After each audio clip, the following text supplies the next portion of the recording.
Agenda for March 2nd, 2023, the Carver Finance Committee in joint session with the Capital Outlay Committee. Can we all rise for the Pledge of Allegiance? I pledge allegiance to the flag of the United States of America and to the republic for which it stands, one nation, under God, indivisible, with liberty and justice for all.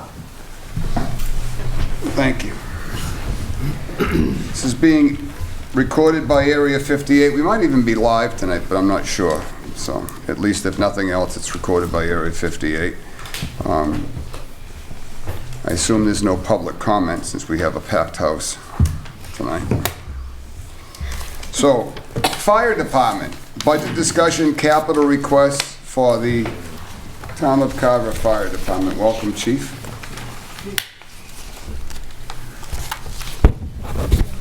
Oh, I'm sorry. Yeah, I'm remiss. Please. I'd like to open the Capital Outlay Committee. Sorry. Time 6:31. I'd like to open the Capital Outlay Committee. I apologize. I'm not used to this joint meetings.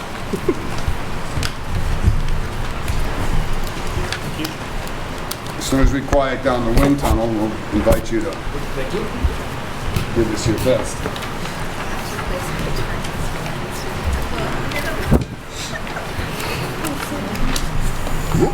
Chief, we're going to make this real easy for you tonight. We know that this was all done at the joint meeting, so everybody pretty much has all the information. We have the updated budget, which was emailed to everyone today, copies you have in front of you. And just for clarification, this is the budget that is the final version and the Holy Grail. This is it.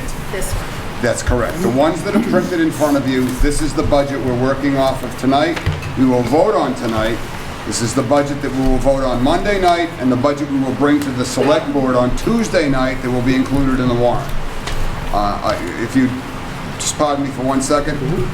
There's been a lot of talk, of course it's on social media, because where else would you get the pertinent information, that we're $900,000 short and money's missing and blah, blah. We're woefully underfunded this year, and all I can say is it's not true. The budget is level funded this year. We have no shortfalls. There was last minute revisions to the revenue that came in from the state. There was last minute, and like everything else, when you prepare a budget, the department heads look at it and they say, okay, what's the worst case scenario? And they prepare that budget. We do it at home too. So we sit back and say, well, you know, heating oil could be $4 a gallon, so I'm going to increase my heating budget by 25%. Then you find out that that's really not necessary. So now we start fine-tuning things. This is the end result of an incredible amount of work in fine-tuning budgets with every single department, the town administrator, the finance director. I've been in here 14 times this week, and Beth has put an immense amount of time into this. John Carter has also. This is the end result of a lot of work. So there is no missing money. There is no money in the Caymans. There is no shortfall. There is no collusion. There is no corruption. This is where we are with the budget. The numbers are public. The numbers are transparent. And anyone's welcome to come look at them anytime they want. With that said, welcome, Chief Weston. Thank you. Thank you for having me here tonight. Hard to follow that. Don't ever try. It has to get better. Yeah, I know. So, in the essence of time, normally I would do a full presentation for you folks. I think we're all pretty familiar with each other and know how we operate and work well together. I did give you a packet. That's all the information of the budget and the capital included. I guess I would just start by a question. Do you want me to review the operational salary side of the budget, or would you like me really to specify talk about the capital side? I'll put that out to the members of the if you have a FinCom. question I think we've already seen this. It's up to the members of the FinCom if you want more clarification. Unless there have been changes since the previous presentation. So there are no changes to the budget that was submitted. We did submit a list of possible things we could eliminate when we thought we had a problem. We reverted back to the original budget, so what you have is what you've already heard. and that's just why I asked the question. I'm not trying to skip ahead or No, eliminate anything. I appreciate that. Talk about anything you want. I just, you've already heard it once, but if you had a specific question, I would answer before I move forward. I'd be happy to roll that.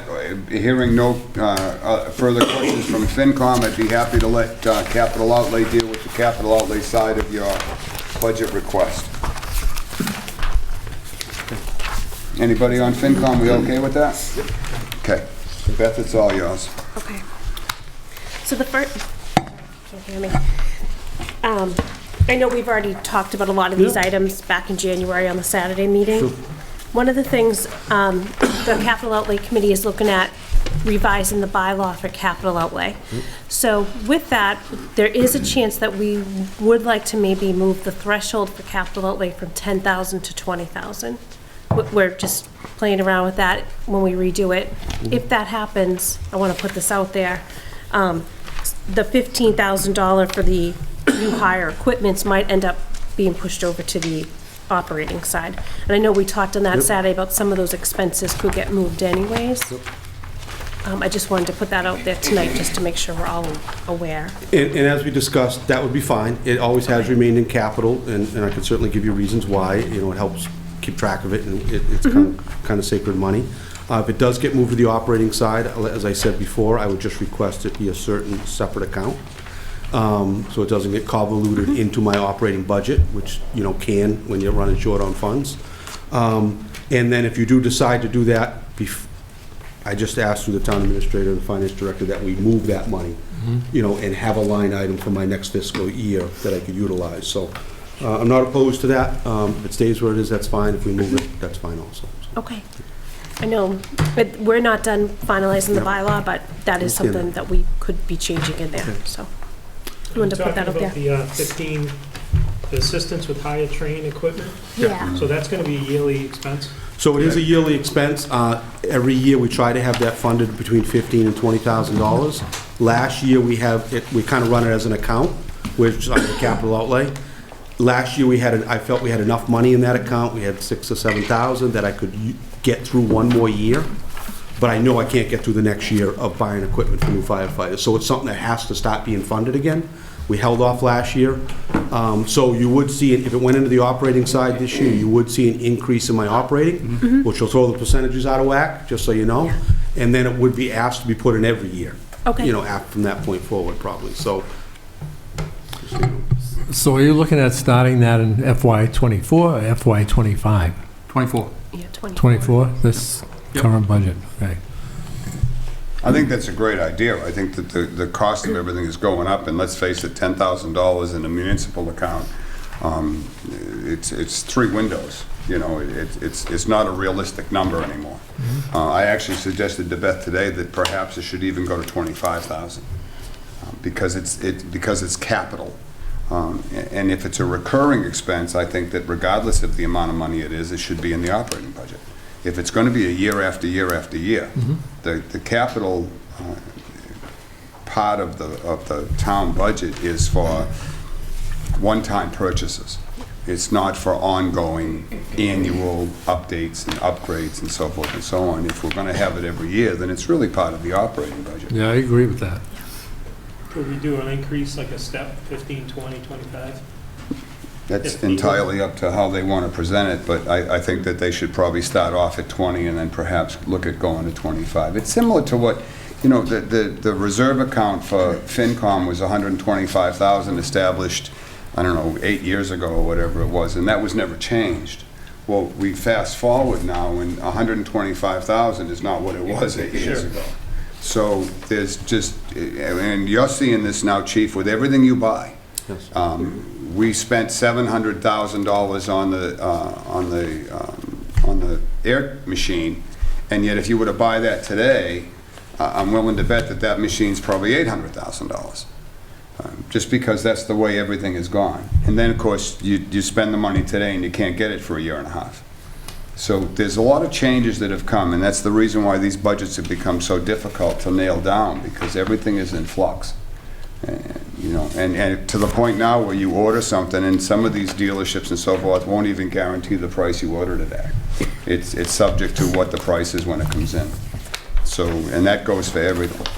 I'm very disappointed that we're not able to do anything with fire other than the SCBA tanks, and that's because those are required and expiring. I would have much preferred to see, I hate the fact that we're taking a 10-year plan, and I'll make the statement, and we're kicking the can. So that next year, we put it off this year, so now next year we have other things on capital that need to get done. And then we kick the can some more, and then the following year, now there's the stuff from the last 2 years that's ganging up on us. And there will come a time when the party's over. There will come a time when we have equipment that fails, we have stuff that just has no choice but to be replaced, and then we're back having a summertime meeting with a catastrophe on our hands like we had a couple of years ago because all of the PPE gear was now out of date. And you cannot send a firefighter into a burning building with expired PPE gear. So this kicking the can never works, ever. It just makes us feel good today. And then next year becomes a bigger problem. And the following year becomes a bigger problem. And then we have to sit back, take a deep breath, and that's how cities and towns have to bond money to get caught up. And I really hate to see it happen the way it's happening. So that's just my 2 cents, but, and this is capital, I apologize.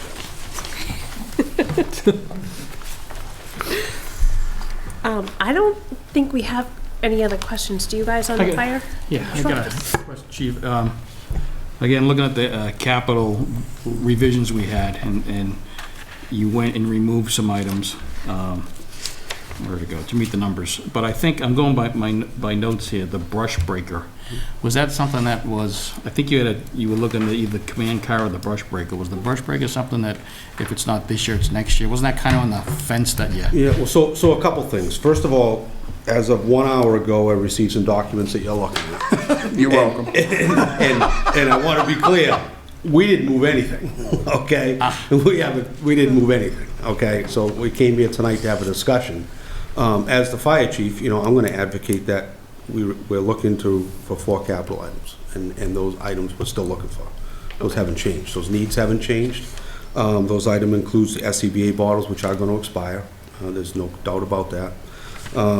They do include rehabbing a brush breaker. That brush breaker was scheduled to be rehabbed last year, and we held off last year because we were asked to by the committee, Right, which exactly. We got it. We moved it to this year. And then we have another brush breaker that still has to be rehabbed that was supposed to be next year. So, and then our firefighters we just talked about, and then the replacement of a command car that was scheduled for this year, normally on our capital program. So what we did is, when we did our presentation at the fire station, we talked about, obviously we understand some budget issues. We expressed our desire to continue with 3 of the items. That was the bottles, the breaker rehab, and the firefighters. And as a concession, we were willing to move the command car out 1 year. That's where we left our discussion. Obviously, there's been some discussion since then, and I want to be crystal clear. I respect this committee, and I respect the Capital Outlay Committee, and we will go with those wishes of that committee. But we didn't move them on the chart, okay? So that isn't something that I'm saying I'm advocating for. I am saying that it is moved, and we will honor that, and we will work within that scope. I do agree with Mr. Jermaine. We had a very robust capital program. We had it very well documented. We've done a 10-year program in the fire department for many years now. And the funding source was very stable up till recently. Correct. So it's a surprise to us, as it is everyone, that capital is not there to fund those programs. But it is what it is. And it's our job to live within those constraints and move forward, and we will. It does put a burden on us because we are finding, just as the command car per se, the deputy's command car we're working on right now, we ordered that almost 11 months ago. It won't go in service for a year. And we're seeing the same trend come about. Those cars aren't getting any newer, and they're not, you're adding more miles to them. Will we survive? Yes, but it's not the right way to do a capital. As far as the brush breaker, yes, we can hold that off another year. There will be another one coming. I mean, can't deny that. One of the problems we are having, even with the cars, is finding vendors. To rehab this brush breaker, I can't tell you how many hours I've put into trying to find a vendor to do this project. And my two solid vendors that would normally do this project aren't interested. And they're not interested because they can't get the help, and the costs are too high or they're unexpected. So we're gonna be piecemealing a lot of that truck. Sometime, you know, some of the DPW might be doing it, some other vendors. So it's just getting difficult. If we order a new command car, we're not gonna see it for a year. I mean, so you try to get ahead of these. All I'm trying to say is we're trying to get ahead of these things now. We can push them down the road if we have to financially, but when we do that, all you do is look at more of a delay in the long run. So that's where we are. And again, that's where we are. I respect that, so. So Bob and Sue, did you guys move the capital items out? After that Saturday meeting, we were moving them around, but let me just preface that with this list that I have given you. It's the articles that are still have funding in them, but they may have already used what they were intended for. And my hope is that we can move some of these things into the capital plan to give additional funding for these things, like the breaker truck or the command car, and other things that were pushed off when we were looking at a capital plan allotment that was a lot less than what we expected. And, you know, one of the big hits was free cash. Free cash was much lower than we've ever expected and that we've gotten in the past. So we could supplement the capital plan by moving these items, and we'll go through them at another, not tonight, but at another time, and look at how much we can capture and put into the capital plan this year. This goes back to what I'm sorry, Madam Chair. This goes back to what John and I had discussed, that if we fund and bond the library complete, the town hall complete, there's about $1.3 million in the capital set aside that we could throw back into capital to put this 10-year plan back on track. Exactly. And personally, there are people that may disagree, but my attitude is bonding this money accomplishes two things. It gets two gigantic albatrosses out from under our neck. It gets rid of the library as a problem, and it gets rid of the town hall as a problem. It frees up money that's allocated and set aside that can go back into the capital plan in order to keep this plan on track. Because this is a ticking time bomb. It's only a matter of time before we end up coming, there will be a meeting next year, the year after, or the year after that, that's going to be, you know, now we have to bond $3 million to buy the chief a new car and rehab 2 brush breakers and buy the police something, and now we're paying for vehicles. And I really don't want to pay for vehicles. I'd rather borrow money on real estate. I'd rather borrow money on a structure than on something that depreciates the moment you turn the ignition key. So that's just me. But I think that it's vital that we stay as close to a capital forecasted plan as we possibly can. Because I don't think it benefits us to start slashing to try to feel good for today. It's only going to come back and hurt us tomorrow. And that's just me. How do we go about bonding that? Does that have to get onto the town meeting We warrant? have some bonding information tonight that's on this sheet here. I don't know if it includes everything, but I like the rate. I'm very surprised the rate's only at 4%. I mean, no disrespect, but I'd borrow money at 4% right now all day long if I could get my hands on it. So I just personally, I think it's the best way to do it. We don't have to necessarily do 15 years or 30 years. I'm not against bonding it for 10 years. But I think 15 years wouldn't be terrible, because by the time that's paid off, of course, you know, now we'd probably have to do it again. But I had spoken with Dave Siedentoff and John Woods, and Dave said, you know, if we're going to do the town hall, we should do the roof. We should do, when we do the library, we should paint the library, and then we can close the book on both of these projects and be done. Otherwise, we're back here 2 years from now putting $20,000 a year into an account at town meeting in order to paint the library that will never happen till the siding falls off it, and then we'll spend $1 million to re-side the library. So it makes no sense to me. If this was your house, you wouldn't do it this way. You don't put $25 a month away to paint your house 3 years from now. Sir. Traditionally, it's been cap outlay that makes the recommendations of what should be addressed in a year and also how to pay for it, whether free cash or. Well, we have the So- best in the business sitting right Well, over no, there. I would just like to ask capital outlay, are they thinking about recommending a bond? Because that's what normally.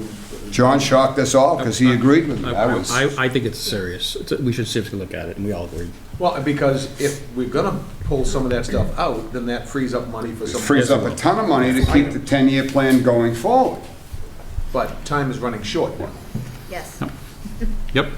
And just to follow up my original question with the brush breaker was, and off Bob's comment, we have some old annual town meeting articles. For instance, we've got an energy efficiency study from '22 that has $114,000 left on it to spend. We got one in '23 that's $100,000 that's never been spent, and I got another one for '24 for $100,000. So unless someone can tell me what we're doing for energy efficiencies, we should look at reallocating some of this stuff. Yeah, a lot of the energy efficiency was done with grants, so I think these are old articles. And back then, it was probably, we gotta, to maintain the green community, that we would have to have money put in so that we can do these energy efficient lighting and other things, so that could probably be moved back into capital plan. You know, there's two articles here you just mentioned.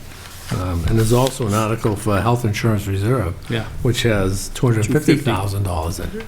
And Does it take a that town can be, meeting vote to reallocate it back to? well, it'll be part of the town meeting vote on the capital plan Okay, being just funded spell it out that way. through these things, yeah. I just have a question. So one of them is for fire that you guys have on the list as a potential. So from April of 2021, you have Fire Station 2 and 3 improvements for Yep. $25,000. Those are for planned HVAC and improvements in the stations, and I'll be honest with you, I'm probably to blame for that. We just haven't finished that project. Okay. But that is a viable project. Was So that's that why going we to won't be be part of able ARPA funding? No, Or we it gonna wasn't. get- No, that one wasn't.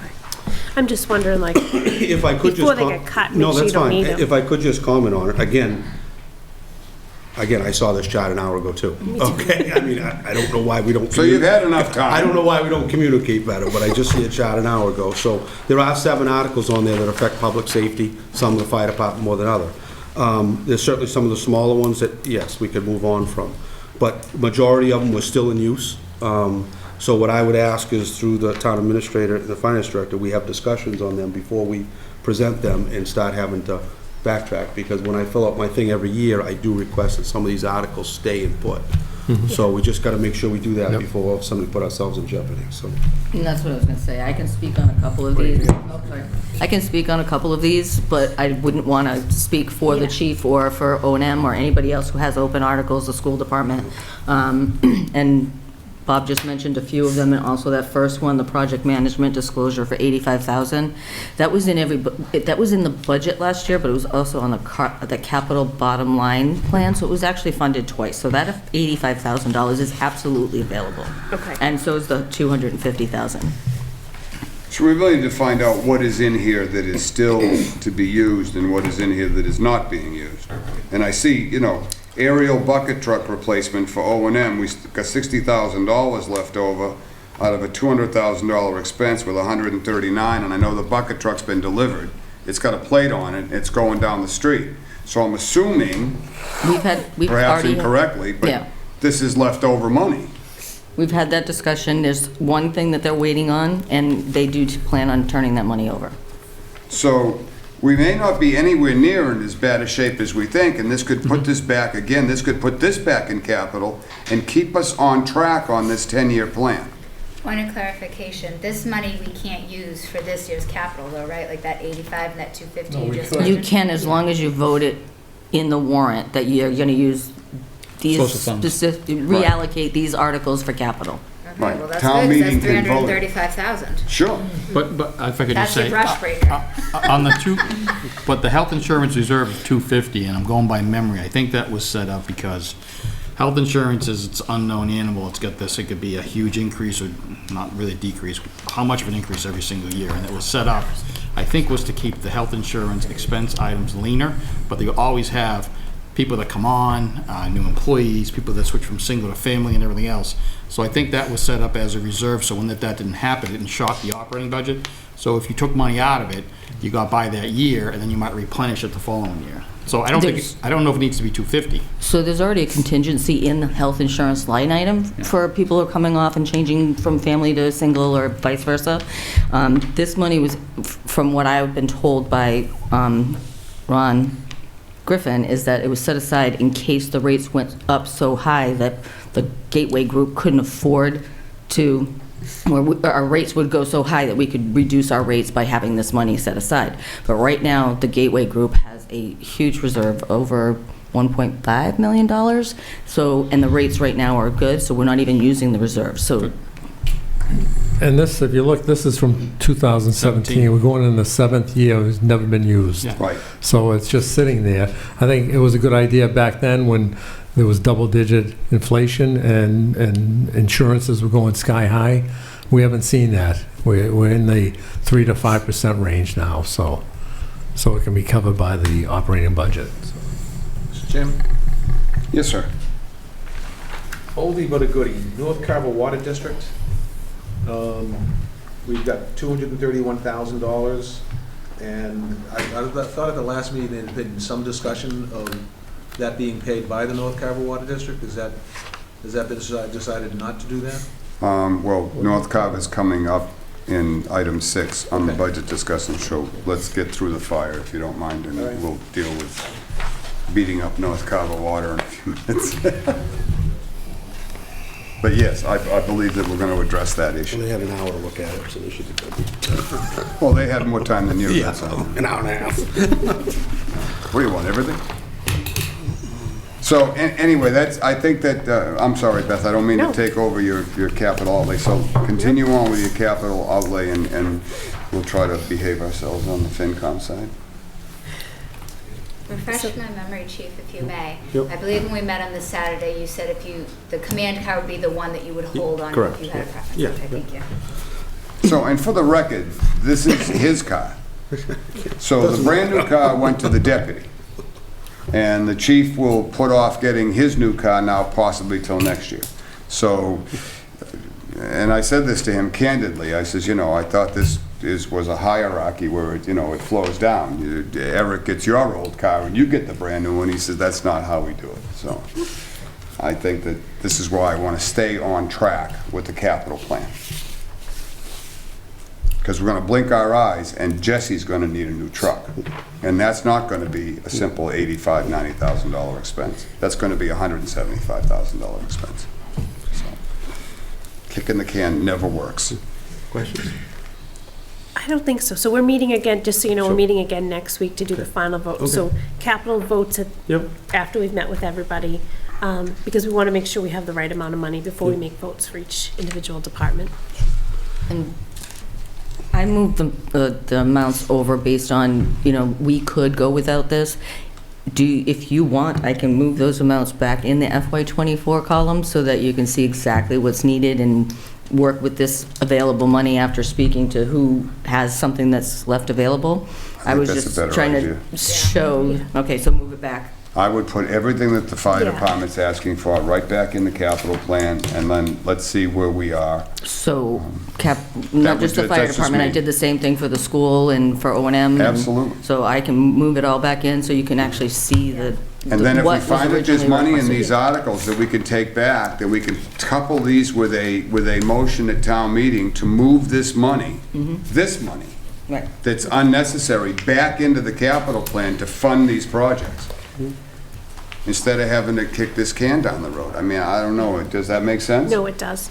I mean, I think the school submitted a revised capital plan, so you can go based on Ron's most recent capital Okay, request. okay, so I'll leave theirs alone. Yeah, the 800 that we moved out, I think we're comfortable. I mean, if there ends up being extra money, then I will advocate for some of Yeah. the stuff to move Okay. out, but we're good. The school prioritized based on what's gonna affect the students the best, and so the items that we're asking for are the most needed. Thank you, Sue. Thanks. Sorry. No. Yeah, so we're meeting next week. I am getting nervous because we only have like a week left, Yeah. right? We don't, we have till Tuesday. Tuesday night's the joint meeting with the select board, and that's when this budget is final to put in the warrant. Any changes made after that either get made on the town floor, or they get made at the fall town meeting. Does if capital there has outlay to get be one. voted that night too? Absolutely. Okay. Capital outlay gets finished on Tuesday night also. So it is up to capital outlay how they want to handle this, but FinCom's recommendation is, and I think that I speak for FinCom, is that we put this stuff back in that was taken out, and we start looking at this plan here and then find a way to put this into the budget with request to town meeting to move the unnecessary expenses, the overages, whatever you got, surplus, I don't care what name you give it, back into capital. And if we're gonna finance the HVAC and the town hall, then we take that money and put that also back into capital. And that will leave us with absolutely a surplus that we can put toward next year's capital plan if we choose to do that, put that in the capital and debt stabilization and put it back into capital plans next year. And just for clarity, there's $750,000 set aside for the town hall siding. So if that went back in, that's a big amount. And there's to put almost back $1 in. million in the HVAC. There's $910,000, so that's $1.6 million. If we borrow it instead, that can go right back into the capital plan and bring us right back on track.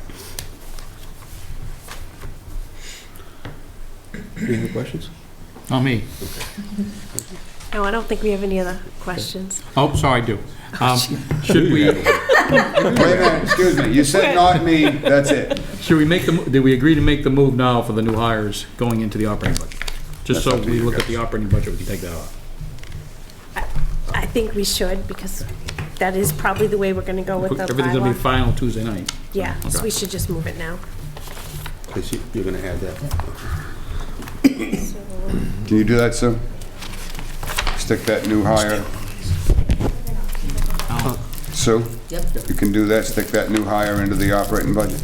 I'll do the same for the police one as well.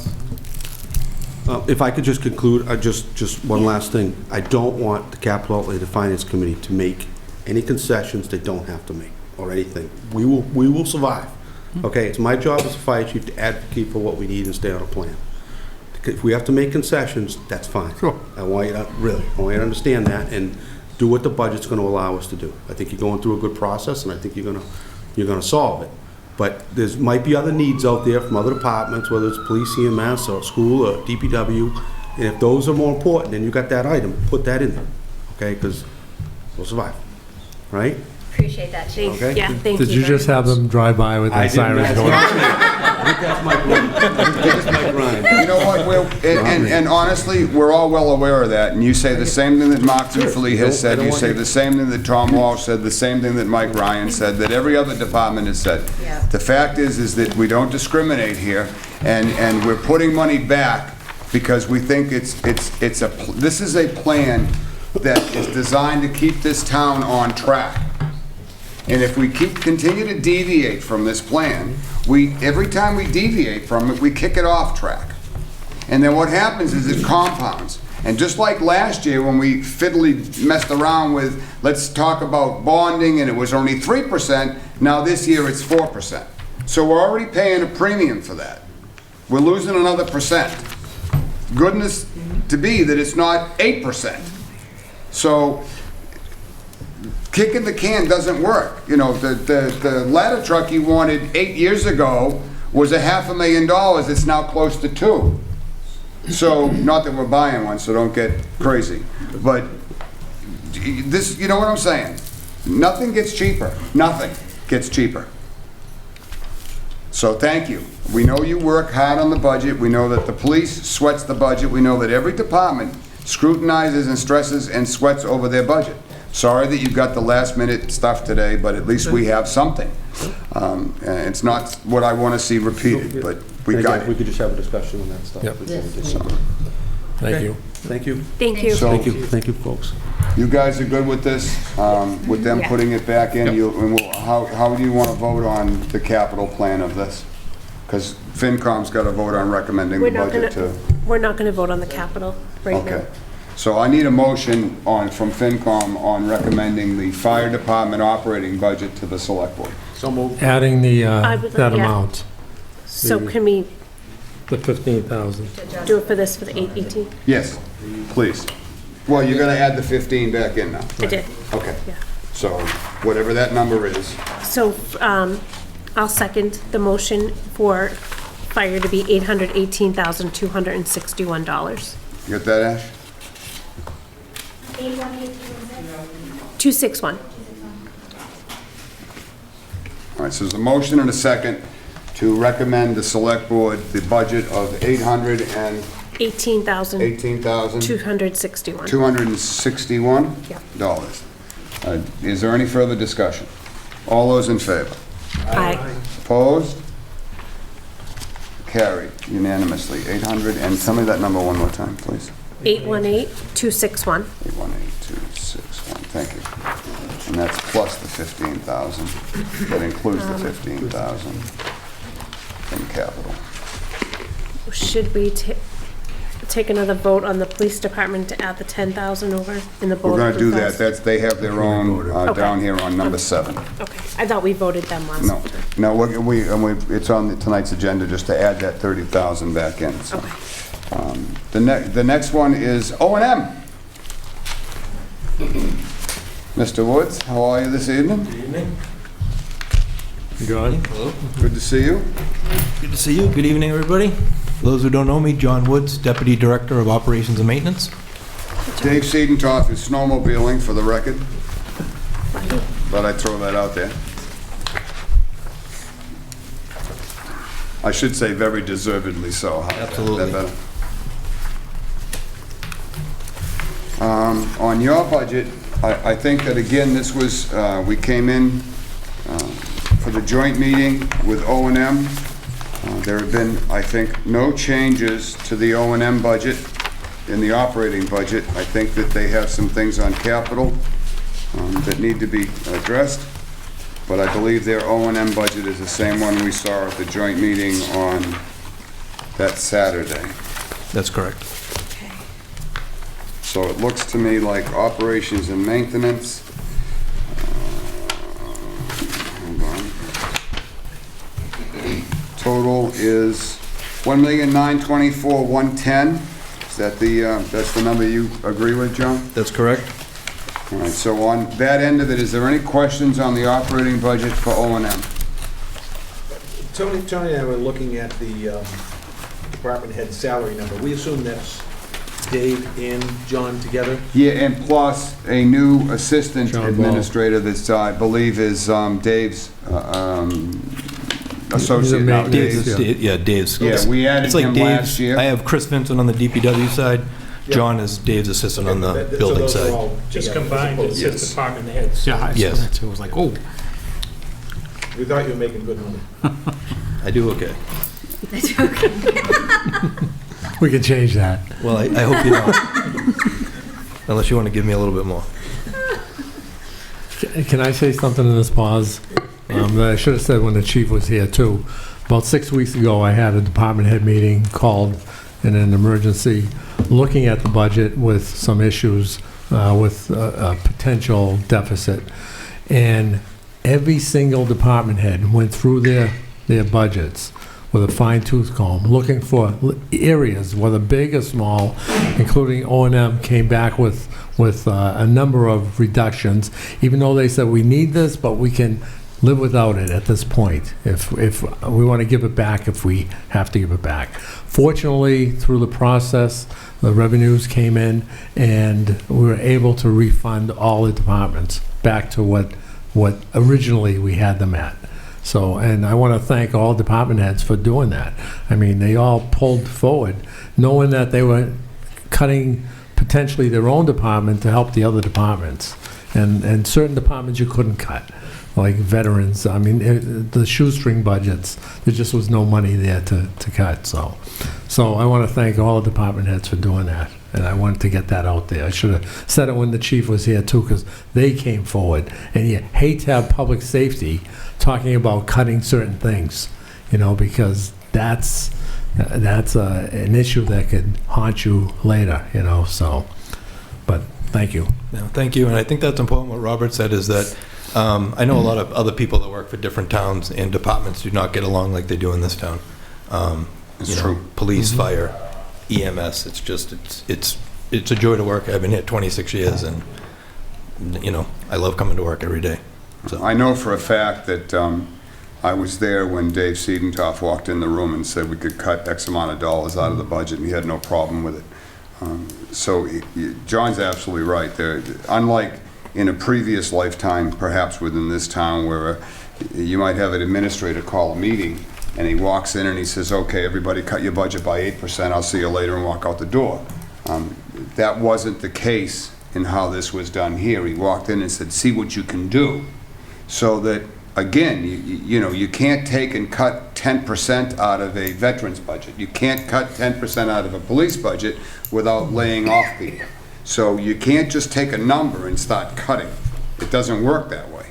None of these budgets are over-supplied anyhow. They're not overfunded. I mean, there is no birthday cake fund hidden in the woods here. That's just the way it is. So you start cutting, and whenever you cut a service. And people should realize that every year, this is a level service budget. Right. So it's not like we've had years where it's, oh, good, we have a bunch of money, let's push, you know, Right. 15 more employees and new projects and, you know, but yeah, from what I understand, because I wasn't here, but year after year is a level funded budget, level services That's funded correct. budget. And when you look at the So size of keeping the O&M, services we have.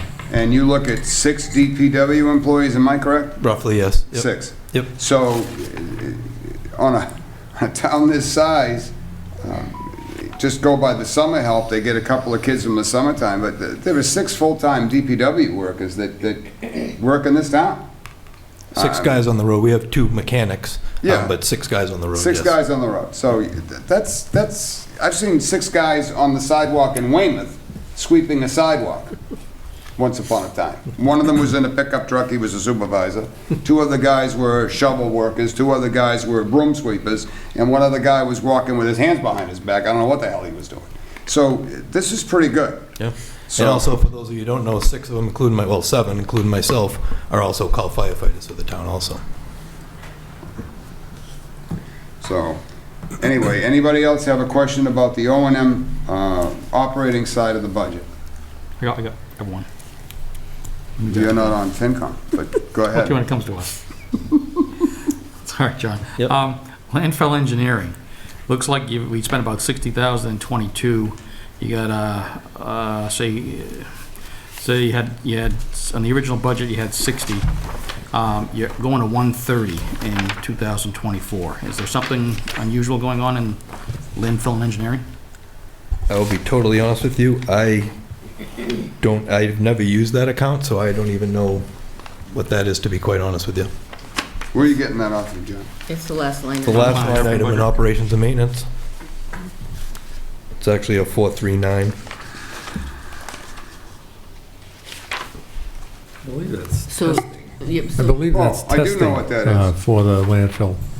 Yeah, I But do know what don't- that is. Does that come, that's, That's the, I never see it. yeah, you wouldn't. That's out of the operations side. I asked that question last year. That's the ongoing soil testing and oversight for the landfill, for the leaching and so forth and so on. This is the engineering company that's in charge of keeping an eye on the runoff and everything else, and the soil tests and the groundwater tests for the landfill. I think it also applies to something on Rochester Road where the old dump was too. Possibly, But like I there's said, I'm additional- not aware of this, John, This is honestly. I think this is DEP ordered, is how it was referred to me, so that's where the number came from. So we think it's going to be 130 a year, or is it something that we got to do on a cycle? Chair. It seems to be alternating, it seems to be up and down, so it may be cyclic in the fact that it may not be locked in at 130 every year. It may be half that the following year, and then 130, and then half that. It's May labeled, depend on what testing has to be yeah, done. it's labeled with a 400 account number, so that's why it's placed under there, but it's actually under Board of Health. And it is for landfill testing, and they do have different things that they need to do every year that would, some years cost more Some are money than more others. involved than other years. Where we skip a year, we have to do a test every 2 years versus every year. And, because I asked the same question last year. Thank you. Thank you, Sue. Any other questions on the O&M main, operation side of the budget? Take a motion? Hold on a sec. So there is 37,000 on the capital. It's made up of 3 different line items that are under 20,000, so we should probably push those over Okay. when we make the vote. So There's you a- want to push the 2-post lift, the tire changer, and the tire balance, Well, I thought, why would we move those? because they're under Under 20,000. 20,000 We're each. thinking about increasing it to 20? Yeah, Oh, I missed that. yeah. Beth, they're actually all one thing that you need to do to change the tires. They're just different products. So Oh, we could okay. make it, Well, not really. One. You don't need a 2-post lift to change a tire. No, but the tire changer and the tire balance are like one unit, I agree. okay? Okay. So And I that's will s- 22,000, which there'll be money left over from, because that's way over the top. And the 2-post lift, 15 grand's about right, so it's up to it's up to you guys how you want to do it. So I guess, I don't know anything about this. So it's the 2-post lift is separate from the changer and the balancer? Yes. Okay. And the 2-post lift is around 21 years old, so it's due. We just had it inspected. It's got some issues with it, so it's definitely due. It's going to become a safety issue. Okay. And then I guess on the same topic, there was a Skag mower that was originally proposed for FY '24 at 12,000. That looks like it's been pushed to FY '25. Yes, that's correct. It was Okay. removed, yep. So that would be something that would To get be pushed back. looked to move into the operational for the pump. I guess the capital outlay has to look at what these items are. This is not an annual expense. So even though it's over the 10,000, it's under the 20,000 if you propose to change it, it still is a one-time charge. It's not, we're not gonna buy a tire changer every year. I can understand it if it's gonna be PPE gear and so forth and so on that we were paying out of capital. But if this is a one-shot deal, then I'm actually not convinced that it should be in the operating budget. I don't know, what are your thoughts? Well, I think the option is, yeah, it's equipment, yes. So Yeah. what we used to have way back when was a line item called equipment in the DPD. Billy Helen and I used to go back and what's in it, and he'd never let me touch it. So we probably should have an equipment line in the I think that makes The more operating- sense. in the operating budget for these smaller type of items. Right. Yeah. Because technically, it really should not be an equipment expense that should be in their annual operating budget, because then we have to carry that number next year. Yep. But they There's always obviously gonna don't be need equipment. another tire changer and a balancer next Yeah. year. Yep. But they may need, I don't know, they may need a toolbox. Yeah. So it should really be, an ongoing equipment type of an expense. Exactly, and like you said, the tire changer, the lifts, that should, one time, another 20-something years at least. Yeah. Yeah, so I would be in favor of that. I think you need to define what you're gonna call a capital outlay item versus, I think what you should also have is an equipment item for the smaller stuff that is still nonetheless a one-time purchase. Yeah. And I don't think it's fair to burden the department with an expense in their line item budget that is not gonna be here next year. I do. And No, sorry, go ahead. if I may, Yeah. just to throw this out too, there's not a lot of play in the budget. So if Yeah. we're moving things over in the budget, it's got to be taken from somewhere else in the budget. Okay. So what we can keep on the capital, I'd rather keep on the capital, Okay. you know, All right, so going we'll leave for, these like, then. these three, just Those as a three. one package. You could say it's, yeah, Yeah. That's Yeah, garage. call Sure. that equipment and add it all together. okay. I mean, we have That an gets you over your 20 grand. maintenance line item right now. But yeah, if we could keep those there, that would be very helpful, because that would be a big hit out of the budget. That would be scary, I think, for me. Yeah, it would be. Okay, so then we would leave the finance committee budget for the million. The way it is. Yeah. So I need a motion. Well, Beth, can I ask a question, just Yeah. sort of a Robert's Rules thing? Your committee, the Capital Outlay Committee, is thinking of proposing an article for town meeting to shift the measure from 10,000 maybe up to 20,000. Yes. Is that article going to come up before the budget? I'm just thinking if we vote the Technically, no. budget and with some of the changes. I know what you mean. I don't know what number it is in the warrant article No, I yet. think it would probably be an FY '25 change for the following year. I don't think you can get it done for this year. Okay. But aren't we talking about making some changes this year? moving Well, we things? did on the fire Yeah, department. Yeah. We threw- Equipment. Hires. We threw that back in. If I may- Yeah, but Yeah. those weren't really capital anyways. They Right. were anyways. And though, you could change the budget right now doing that, and just take it off the capital. Okay. So that doesn't. But you can't have an put effect. capital money But in you're the right, budget. This actually wouldn't kick in till the following year. Yeah, but you can't put capital money in the budget. You can't shift the capital funds over to the income side. Right. So that means you're right, that this has to balance out Yeah. on that end of the deal also. So I really think under the best of circumstances, this is a great idea. Yeah. I think it's probably a great idea for FY25 process. So how are we absorbing the 15,000 for the fire? So that, we can absorb that within the other budgets. Okay. And when we had looked at that 15,000 for them, it really wasn't a capital item. It was, No, I bunch of just, other since stuff. we had a budget set though, and we sort of made the decision tonight to move it, I just was concerned Mm-hmm. about how it's gonna be funded. Yeah, I didn't think that was gonna be a problem, but I think if we start getting into these smaller items here, it's gonna become a problem. Yeah, okay. So the only other one that we might want to talk about too is police, when that comes up tonight. Yes. Okay, thank you. So we're back to, I need a motion to recommend to the select board the O&M budget of $1,924,110. I'll make a motion to recommend to the select board the O&M budget for FY '24 for $1,924,110. Second? Motion made and seconded to recommend the budget of the O&M to the select board for $1,924,110. Is there any further discussion from FinCom? Any further discussion from Capital? All those in favor? Aye. Aye, opposed? It's unanimous, 6-0 to recommend. And if you guys want to do the capital, so you're not voting tonight on We're capital, not is that what voting. you said? Yeah, we're not voting tonight. So how are you going to end up with this? How are we doing this for the select board? I don't know. We're not meeting again till Thursday next week, so we'll have to see if we can meet. So you'll have Monday. you'll have no recommendations for the warrant for the Isn't there a select joint board? meeting on Monday? I saw it on the calendar. Yeah, Yeah, there's a we joint do have a meeting joint again on meeting. Monday. So we'll We'll have to do it vote it at the Monday. end of that meeting. Yeah, we're going, technically, you're going to have to vote that because the select board has to have those votes on Tuesday. Yeah. Because of the 30-day deal for the, I mean, you're more than welcome to try to take the vote tonight if you want, but, you can do it Monday also. I'll give you the time during our meeting Yep. to do that. I think we'll do it Monday. Frankly, you can do it at the select board meeting too. Okay. So you can do it during that meeting, because you'll have already done all your homework. All it will be is a Yeah. procedural vote. So you can do that. So, Okay. okay? You guys both won't be at Tuesday's meeting? you won't So have we the won't warrant even have a for quorum for capital on For, on Tuesday. Tuesday, then you'll have to do it Monday. Yeah, You'll we're have gonna to, have you'll to. have to do it Monday. Or we don't have a capital budget that we can publish.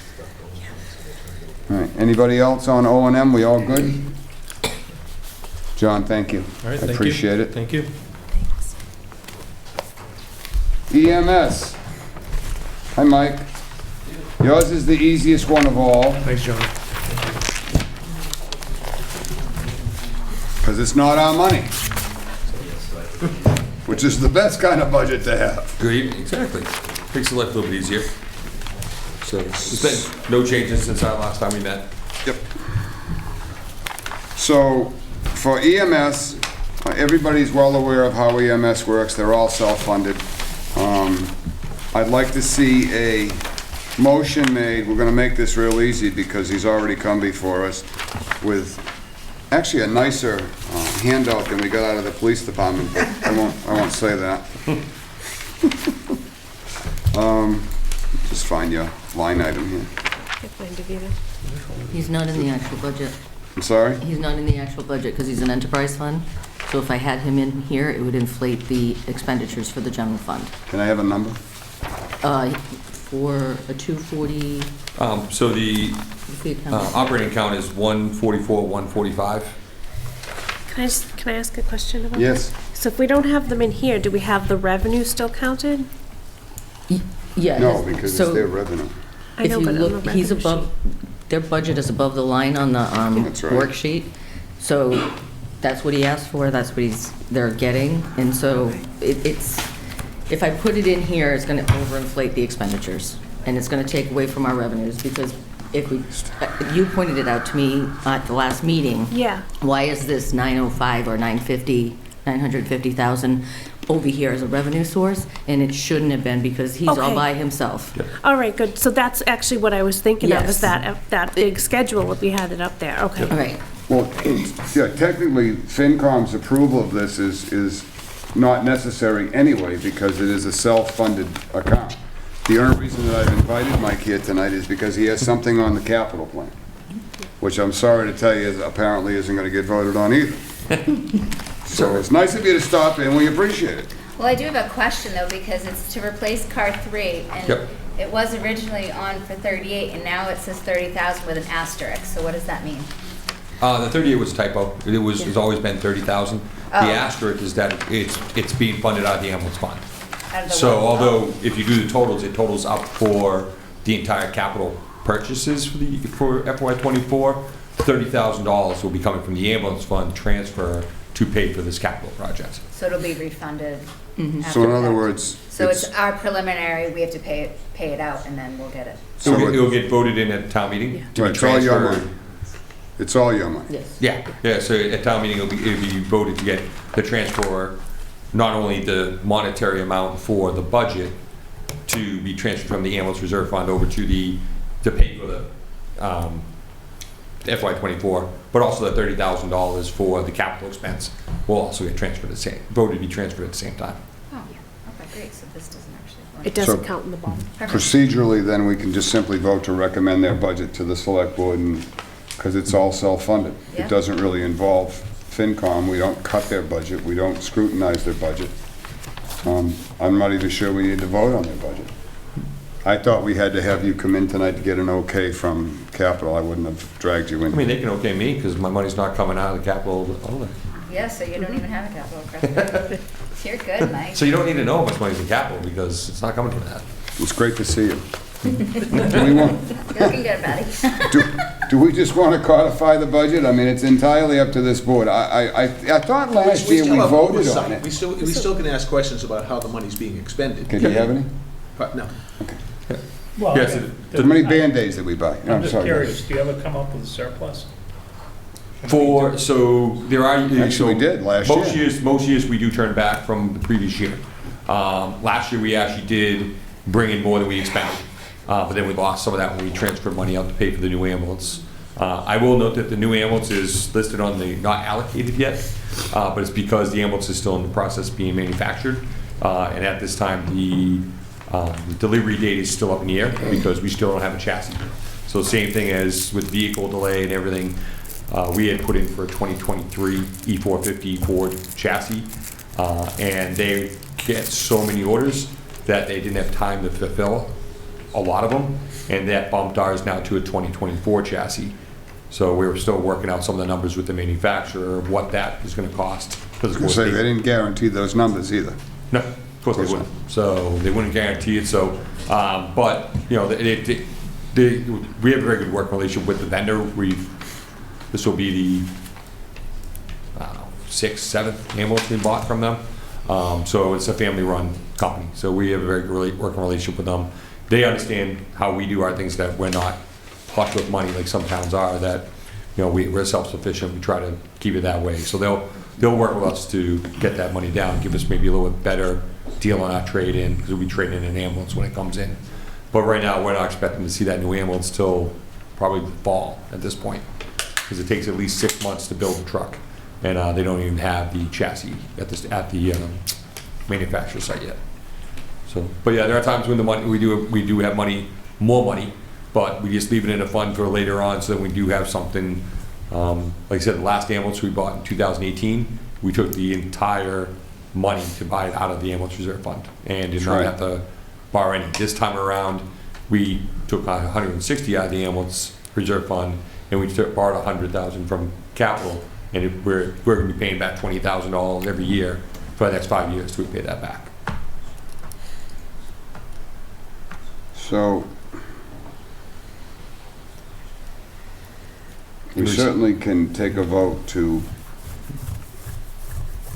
recommend their budget to the select board. Just looking for, I know it was in the other packet we had.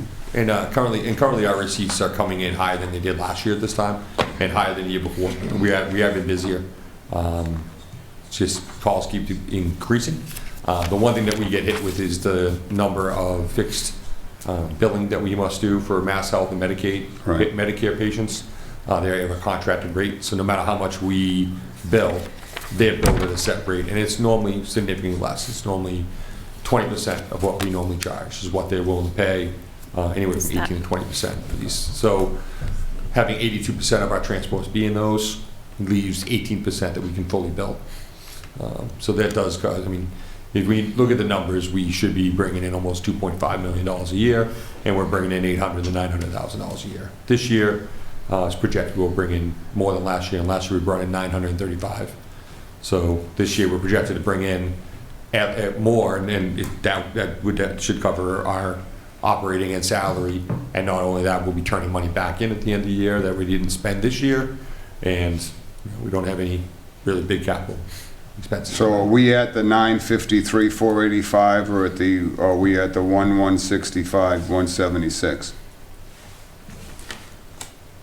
These were the numbers that were at the joint meeting, so. What number have you got? So I just added them up. I had 951, 485, but maybe I did the math wrong. I got 953, 485. Yeah, so I might be up, but. Okay, so that's the department requested. So it really is the same as we had at the joint meeting. Yeah. Just a quick question, Mike. Do you still need to go before the select board periodically to make sure what you can charge individual insurance companies, the usual and customary, that keeps getting raised to? Yeah, so we normally raise that in the summer. So we'll be looking at raising that number again. We'll talk to you, I believe the last time we raised it was 2021. We try not to be the highest in the area. We try to keep ourselves in the middle. So we're not the highest, but we're also not the lowest. So I'll be reaching out to the Plymouth County Fire Chiefs in the next couple of weeks, maybe next couple of months, once they get through their budget process and find out where they stand for their billing rates. We have a spreadsheet that we share with all the towns to let everyone know where we're at. But you do still need to bring it to the select board and ask them to Yeah. okay it. Yeah. Well, like I said, we did it 2 summers ago. Probably time to do it again just to see where we are, because post-COVID, a lot of increased costs. Yep. So. Okay, thanks. Now, are you guys affected at all with the shutdown in Brockton right now? No, we don't normally transport to Brockton Hospital, but what we are seeing is all the hospitals around are a little bit higher capacity now. Because A, they're not taking emergency patients, but also they don't have anybody in the hospital at all. So that's going to cause a little bit of an issue, more so for like South Shore Hospital in that area. But we are seeing some trickle-down effect down to Toby Hospital, the South Coast Hospital Group, Toby, St. Luke's, and them, and some at Bethesda or Plymouth, but not as much. That's knows all about South Shore. What'd you I say just didn't know if you had any effects with Brockton, where the Yes, state will we get don't really go involved at there some often, point. but it definitely, not having that hospital is taking a hit in our area. Not much for us, but our mutual aid partners. Definitely, it limits, not having a hospital to go to limits, and then of course all those patients have to go somewhere. So normally it's kind of a ripple effect moving outwards from Brockton. So your Good Samaritan, your Milton, your South Shore, your Morton, Taunton, that type of area, and even up into the city. You guys are slammed, you said today, right? Yep. 500. You got patients in the hallways? Hallways? Yep. Yeah, one of our paramedics, one of our EMTs is a nurse on the floor, and No he was rooms. just saying that he's never seen it that busy with their patients in the hallway, but. Yeah, I think it's an eternal disaster. So. Yep. And they're having the same problem everyone else is with shipment of electronic parts. So hopefully it's not as long as they think it's going to be. But. I just know at some point, there'll be some funding with the Yep. Brockton Hospital, so I didn't know if you guys would get any of that. But if you're not sending any patients there. No. No, we brought If one you patient. weren't During that day, normally. we brought one patient from there down to Toby Hospital. So they did the right thing. They pulled all the trucks from certain areas, and then when they showed up, they said, "Where are you from?" "Oh, we'll send you back." So us, Bourne, Wareham, and Marion each had a patient that was going to Toby Hospital. So all 4 of us went in a row right to Toby and brought them there. So they did a good job of evacuating patients, getting to the hospitals they had to get to. So. I think I'd like to see capital outlay at least vote on this replacement of car 3, because it's pretty much a wash, and it gets a vote out of the way for you guys, as well as we can vote on their operating budget, because it really doesn't affect either one of these committees, but it lets us, Do we have to vote? there's a spot on the warrant where it says But we FinCom voted on votes total. and capital outlay votes. The end. So if you guys are willing to do that, I'd take a motion from the FinCom to recommend the budget for EMS of $953,485. So moved. Second.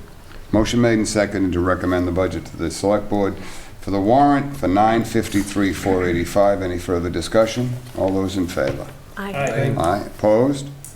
Carried unanimously. And if you guys want to do that on the 3rd, it's up to you. Well, I'm just procedurally, I'm questioning why we would need to vote on it if it's not in our totals, because it's not coming out of our money.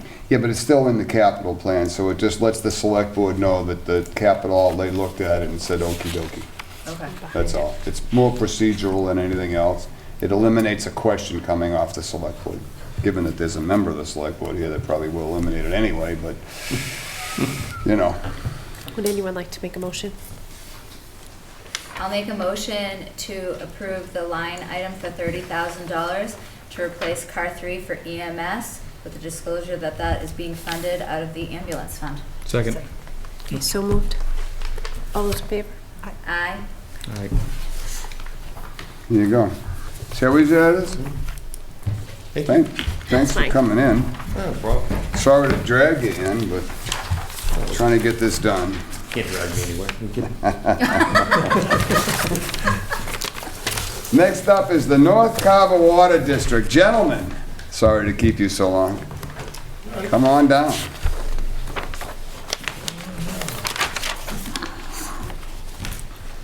Another budget that's not in our packet because it's an enterprise fund, but there is stuff that we need to talk about.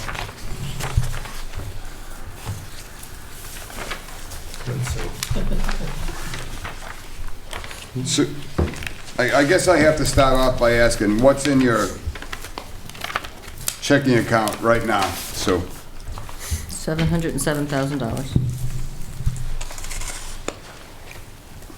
So, A portion of that is reserved for Plymouth Street project, and that project is done, so that's going to be coming out and going back into the capital or the general fund, wherever. But I just found out from Dave Seatontoff that that project is complete, right, how much of that's coming back? 154. Out of that 707? Yeah. Less the 154? Okay.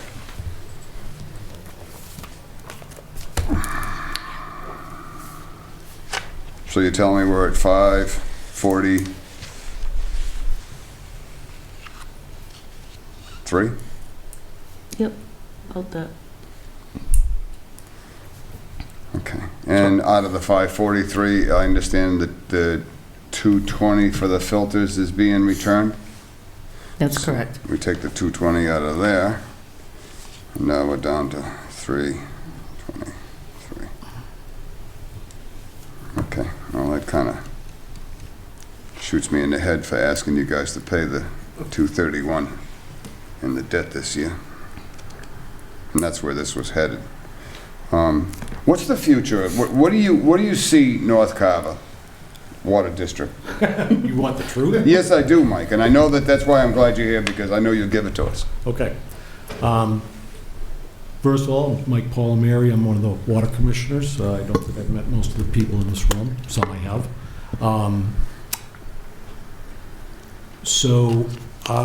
This is my first term as a water commissioner.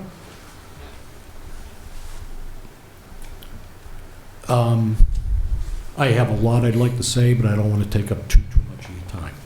Right now, we have 110 people that pay a water meter rate, okay?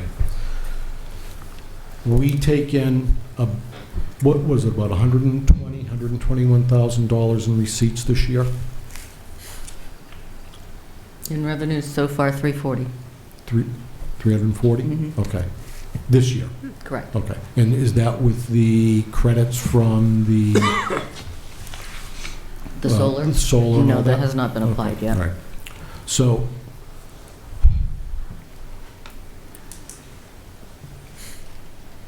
the membrane, going to go back to the membrane problem. The plant has not been maintained for 10 years, okay, the way it should have been.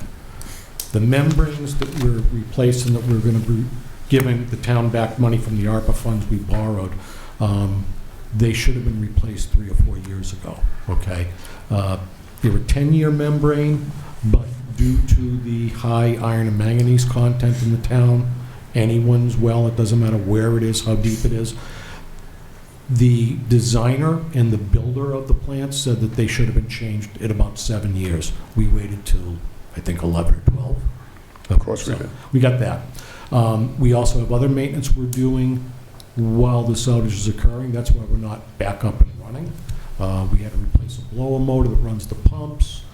We have 2 well pumps. One of them was a 4-inch, one of them was a 3-inch. They couldn't even put those in at the same size. So there was a lot of issues with that. So we have more money going out.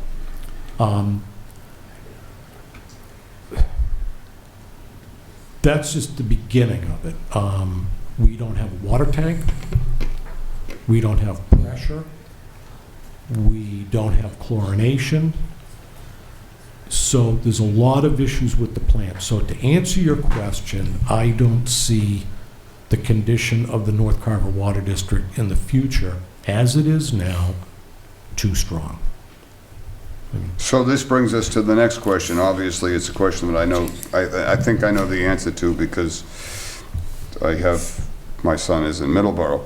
So when Middleborough turned on the water spigot, and they're putting in the meter pit, I understand we're paying for the meter in Middleborough, so I've heard we'll enter into an MOA to continue providing Carver with water. Is the North Carver Water District something that we should look at as a town as something that should perhaps go away, or should it be upgraded to maintain whatever happens in the North Carver Green Business Park, or is it something that we should upgrade and continue to pump money into to eventually go back on our own system with the possibility of expansion? What's the feasibility of the wells? I guess from a FinCom standpoint, what I'm asking for is, when is it the time that North Carver Water is going to come back and say, we need a $5 million upgrade, a $10 million upgrade to conform to current standards? I wish I could answer these questions. I can't. Again, I've only been on this commission for 10 months now, okay? And when I ran for it, I ran out of anger and frustration. I did. I'll be very honest. That's how a lot of us get on these committees. Right. And I'll be honest. When I did it, I said, I'm going to do one and done. One term and I'm done. If I can't help it, I'm out of here. I cannot sit here and say with certainty, because I've never met anyone in town governance that has the whole picture of how the North Carver Water District was created. But I can give you a real quick snapshot, okay? You have 2 landfills in North Carver, okay? Both contaminated private wells and private property. The first one, I don't know the technical name for it, but it's the one near the racetrack on the Middleborough town line. So that would be west of Route 58. I think they call that Ravenbrook. Okay, Ravenbrook, okay. That's where the speedway pack, and that's where the dirt trail and the... So that was where the first contaminations occurred. The fix for that was to put a pipeline from the Middleborough Municipal Water System up Plymouth Street and tie people in. That tied between 20 and 30 homeowners. And so they were on the Middleborough Municipal Water System. I know there was a lot of issues between the town of Carver and the town of Middleborough paying that water bill. And that's all I'm going to say about that, because everything else is just hearsay, innuendo, and I don't know what the truth is. It was flip a coin is what it really was. Yeah, exactly. There was no meter. Because Middleborough wanted a meter pit, we never provided that. That's right. Okay, that's why we're doing it now, 12 years later or 15 years later.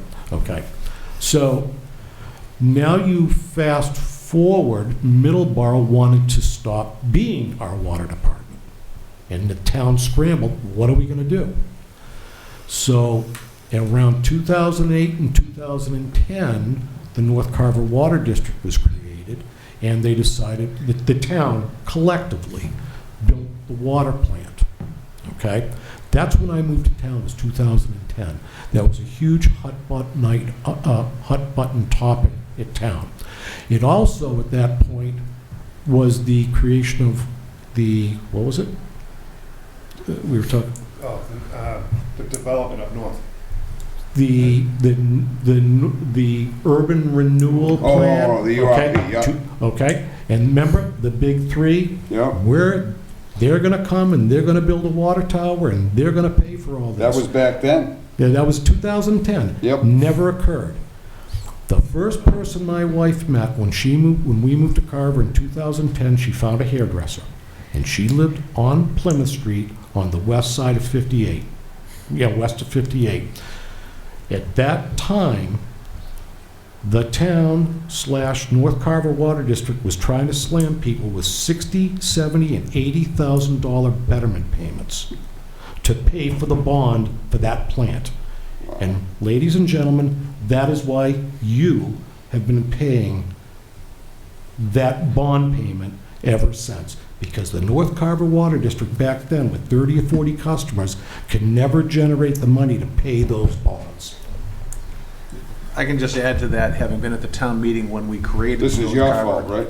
What? No, I was in the audience. I thought you were like, you were the king back then, too. No. We were blaming on you anyway. I was out of office at that time. Anyway, I can remember the town planner, Jack Hunter, standing up and walking us through this entire thing and assuring us it was not going to cost the taxpayers of Carver one penny. He had the businesses lined up. John's laughing because he Am I Three right? checks. Huh? He had 3 checks in his hand. It's going to pay for the whole thing. He had the businesses lined up, he had the residents lined up. It wasn't going to cost us one penny, so it seemed like a pretty smart thing to do, since it was going to be paying for itself. And then also the other treat would be that if we developed the urban renewal project or got someone up there, we'd have a water system up there ready to handle it. And I don't think it was more than a year before all of a sudden we were paying $260,000 because, like you said, it turned out that all those people that were lined up to pay suddenly said, no, we're not going to do it. And so that, and it's been a boondoggle ever since. Yep. And I just, we've talked about, I suppose if we get a firm going up there into that urban renewal project, they'll probably have the resources to do whatever they need to do for themselves, for their water, or they'll tie in the Middleborough themselves. I just don't know that how much. Why do we? Middleborough will tie him in. Based on the state of how the plant is, we're going to finish paying off this bond for $260,000 and be none the better for it. So, No, this is my argument. We're going to pay off this bond, and you might as well at that point start all over again, because it's 10 years to develop a brand new well. These wells with the PFAS requirements and so forth and so on that are changing within the systems would add to 20 parts per trillion now. The state's talking about reducing that, I think, to 2 parts per trillion. If that should happen, there's not a well in the town of Carver that's going to pass inspection. So that's going to put a bigger burden on a municipal well system that's going to require, we go crazy with filtration systems, and we go back to these unfunded mandates. They cut down the levels, and then we have to now conform. So in order to conform, we have to spend $5 million, $10 million, $20 million to upgrade a water system, and for 130 residents. This is where the problem really comes in, because now we can potentially spend millions of dollars for 130 residents in the town. That's a tremendous amount of money per household. which is where we're heading. With one that is not expanding the system, because we're certainly not running down Main Street with new main water lines and doing all of Great Meadow. If I may, that brings up a couple good points. You had mentioned the wells, okay. Before I ran for this, I had asked a lot of questions. I attended a lot of meetings in town. So one of them was, do we have enough water up there? Meaning the Cole property. Right. Where the two Physically, is there enough water in the ground? And the answer, there's plenty of water. And then come to find out, that's not necessarily true. The way you have to do wells, you have to do a geological survey. And that's not guaranteed that you can drive a third well up there, okay? The plant itself was designed for 100,000 gallons of water a day. This did not come out until the fiasco the town went through this past late June 2022. Currently, we have, let's say, 120 paying customers. If, with the 120 paying customers, if the Hillwood project had gone through and the water requirements that the past board voted on, the North Carver Water District, the MOU they had to supply 38,000 gallons a day or 40,000 gallons a day, that would have brought the plant to 100% capacity. Which is- It would have. And that's Yeah, also 100%. illegal by DEP standards, I believe. So, So you have no to reserves. answer your question, you can expand the usage out of the plant as it is today, but it would probably have to stay small, a couple small businesses, maybe get into another neighborhood, okay? And I'm a plumber piper by trade, okay? I'm not an engineer. So I'm going by gut feel with this, but you can expand it somewhat, you can get a little bit more customer base, but will never be able to pay for itself. This albatross is always gonna be on the town's back. I do apologize when I say this next comment. It is the town is responsible for this because it was only this water plant had to be built and, if you will, town water provided to some ratepayers for their contaminated wells from these two landfills. I'm one of those people. I just had to tie in. It is not my fault I had to become a customer. My wife was beside herself, and I'm not putting on my wife. It's not a betterment. It was cheaper for me to run my private well than to buy North Carver water. There's no doubt. Okay, so it's just this big merry-go-round. So, that all said, as a water commissioner, this is what I would like to see. We have the plant. We want to maintain it to the best we can, and that's what we're doing, okay? Already, with these membranes and all the other work we're doing, because it was decided with the select board, talking with the TA, talking to other people in town, the feeling was that when we do go back on Carver's water from the Cole property, the two wells we own, that we want the plant to be as ready as we possibly can make it to run smoothly so we don't have this happen again. We already know that we have to start putting money aside to keep the maintenance up on this property, okay? And we have to have spare parts. We have to be ready in 6-7 years to do the membranes again. So they cost $210,000, $220,000 now. They're probably going to be $300,000, $400,000 now. To throw a number out there, And are they even going to conform to the current EPA standards 3, 4, 5, 7 years from now? When levels of contamination, whatever's in the water, the levels that are allowable decrease, which means the technology has to increase, which means the cost increases. Is anybody looking at the cost effectiveness of ditching the North Carver water system and just tying it to Middleborough and paying them versus continue to invest in the North Carver Water District with all these ifs that we're facing? The short answer is, I'll give you a short answer. One, we haven't been invited. Again, talking to people that were around before me, and again, a lot of it's hearsay and this and that, 10, 12, 13, 14 years ago, when we were being provided water originally from Middleborough, that left the town of Middleborough with a very bad taste. They were not getting paid for the water they were giving us. Yep. Okay?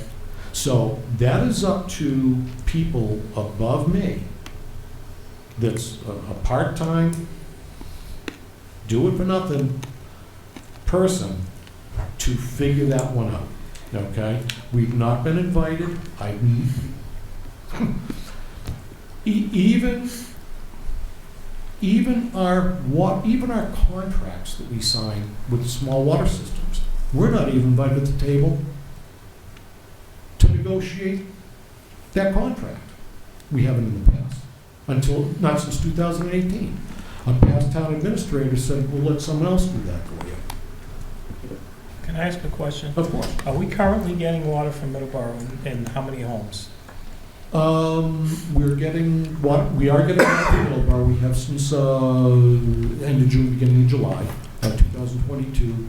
And it's about 120 ratepayers. So it could be, there's some commercial properties there, McDonald's, Dunkin' Donuts, Shaw's, they're tied in, and a few others. Now, you're reading meters for all of these locations, Correct. So I'm correct? saying But we don't have a meter on the supply coming in from Middleborough.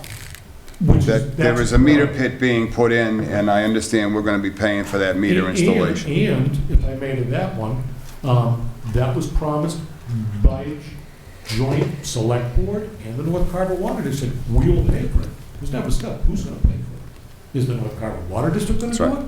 If we were to do that today, between the cost of those membranes and the other repairs we've done in the last 9-10 months that are still up, we're waiting for one more issue to get cleared up, supply chain issue. If we were to do that meter, we would be broke. Yeah, it's a couple $100,000 for the meter So pit. are we getting, so is the North Carver Water supplying additional homes besides those 120 that are coming, or are they, is it? Currently, no. Okay, so all the water coming in that we're using is from Middleborough? Right now, yes. Yeah. So it seems like we want to make Middleborough whole and make, so they understand that. Right, that's why the suggestion is that Middleborough, and last I knew that this was something that could possibly be on the table. I don't know about the invites, but I know that with a meter pit in, the town of Middleborough will bill the town of Carver for the number that goes through the meter pit. Carver will then bill the residents. Obviously, Middleborough doesn't want to bill the residents because they can't put a lien on the property if the resident doesn't pay the water bill. So it's got to go, they're going to bill Carver, Carver's going to bill, or the North Carver Water is going to bill the residents.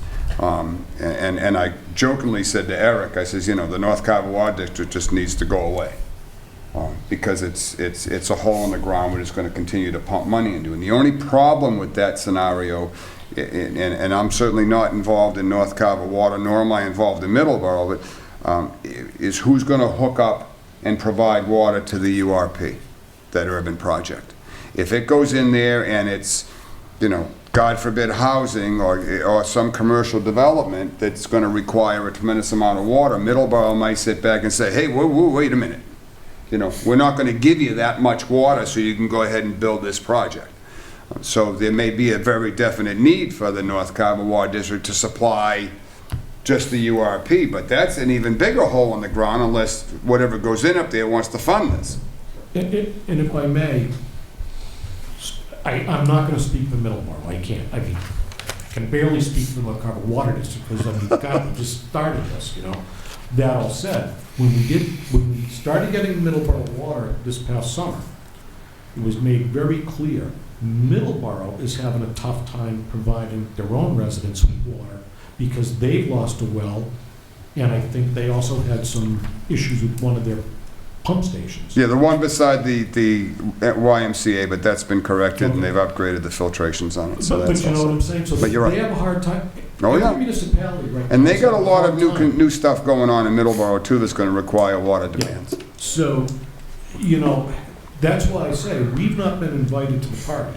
Right. As far as is being a permanent, Right. having Middleborough permanently provide water to the town of Carver in any, On a permanent however you basis. however you want to parse it, the North Carver Water District, the residents, whatever.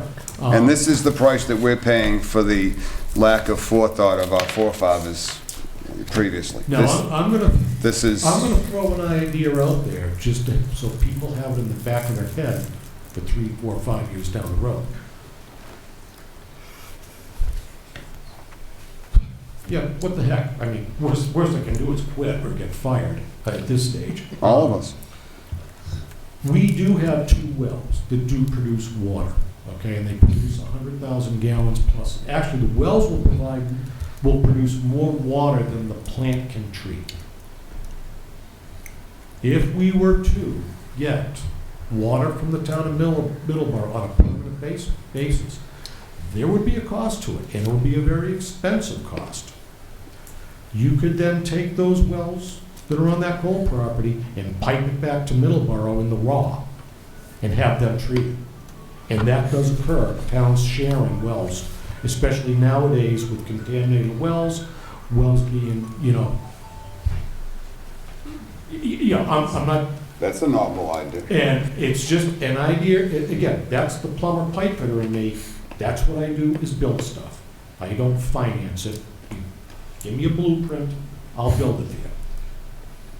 Okay? How far is that going? How far would that go? I don't know where the treatment plant is, to be honest with you, where it is. I mean, it would be expensive, but we all have to remember, right now, for a municipal water system, there are things we cannot do. We cannot give you when I say you, we cannot give the customers a pressurized water system. We cannot guarantee the water pressure meets the minimum state requirement for pressure in your house, because we don't have a pressurized system. In order to do that, you've got to put a water tank, a water tower up, okay? That was where Hillwood came in. That is what the town of Carver and the North Carver Water District has always hung their hopes on, is that a private enterprise come in and bail this thing out. That's the bottom line. So they were going to build a 125,000 gallon water tower, Hillwood was, okay? Their engineers already came in, they already had it engineered. It wasn't for the North Carver Water District, it was for fire suppression. Their engineers knew they required for that size of a building. It was just, they were going to turn it over for the North Carver Water District to maintain, they were going to build it. If you were to do it using, what do you call it there, prevailing wages, that tower would probably be a $3 million tower. Oh, easy, Okay? easy. And we would have been at capacity. No more And that's the problem. customers up north. So there's no Everything room was left. done at bare bones. Look, we can get away by doing it this way. You can't keep doing it. Well, this is So, like kicking the bottom line capital is, plan down the road. This is, down the road, this you stuff gotta, all has you a know, sunset. I've heard, 10-year outlay, capital outlay. We have to have a 10-year outlook too for DEP. We don't have one. If we do, I don't know where the hell it exists, excuse my French. I don't know where it exists, okay? We have to have a plan to have a well, should a well fail. We have been told that we don't care who funds it, you're gonna put a pressurized system in down the road. You better plan on it. I mean, this is what So what's Middleborough's motivation to give us water? None? They're doing They're it. being neighborly. Just They go- being they neighborly. They'd make money. They would make money. They would probably be 1.5 times a residential rate. But, they have a tremendous amount of infrastructure demands coming up with big projects. And they'll do it because they're our neighbors. And they'll do it because they're not gonna say no. But they're not doing it because it's woo-ha, we all are going on a cruise next Tuesday because we're gonna make a killing off the town of Carver. It just isn't that way. Well, I mean, water. This town dropped the ball 30 years ago when they didn't go to Wareham, Plymouth, and Middleborough and say, hey, you know what, we gotta run water system in this town. But this town wanted to be this town. And it said, we don't need all that stuff. Well, this is the price you pay. But I mean, there's no recourse on, that land was contaminated partially by the government, by the military dumping The stuff from polymer, Otis, I think. polymer, runway material. But the That was a private landfill, hauler. That was a long was time ago, right? contaminated That was a private because there hauler was that did shit that. dumped up the landfill. It was private. They were private haulers that just had the contract, So, yeah. haul stuff out of there. It was their responsibility. The place was to a right giant place. dump. But anyways, A lot of trucks in there. Shocks me if people tell me, oh, it passed the 20, what do you need? I'm thinking to myself, okay. Are there any other questions? Or I hope I... No, we were actually gonna try to beat you up on the bond, but I guess, I actually feel bad now, so I guess we're not gonna try to do that to It's a you. work in progress. I mean, Mike's been here, what, 7 or 8 months? Yeah. I've been on 4, and we're peeling this onion back slowly. And you're finding layer after layer after Yes. layer after layer. You and I have had a couple conversations. I do think that the select board needs to look into a partner on water. I know back 10 or 11 years ago, Brockton approached the town of Carver, because we sit on huge aquifers, maybe not right at North Carver, but we sit on huge water, and they approached us about, they were gonna pay for everything just to tap in down here.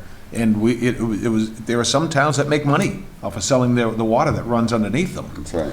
So that, maybe Middleborough's not right, but I don't know, it just seems like it's a cost-benefit analysis. Are we better off paying Middleborough $300,000 a year? Or looking at what this is gonna cost us down the road over and over? No, it's never gonna get cheaper for us. We gotta invest money, no matter how we cut this cake. And the problem is, if we're gonna invest money in the North Carver water system, I mean, this is just my thought. Unless we expand from the current 130 customer base, then that makes no sense, because it's re-engineering design systems with no growth. I'd love to see the tape from that town meeting where it was just promised that won't cost you a penny. It disappeared. We looked. Did you? Did it really? I've looked for it for 2 years now, and it doesn't exist. That I'm aware of. 3 copies. Don't exist. So let me ask you this, Sue, this 154 left over from Plymouth Street, this is going back into where? The capital gave the money to them to pay for it, so Can I- that would be the decision of the board. Can I say something about that? So that was something when we first started looking at the budget, and I was like, what's this $500,000 for?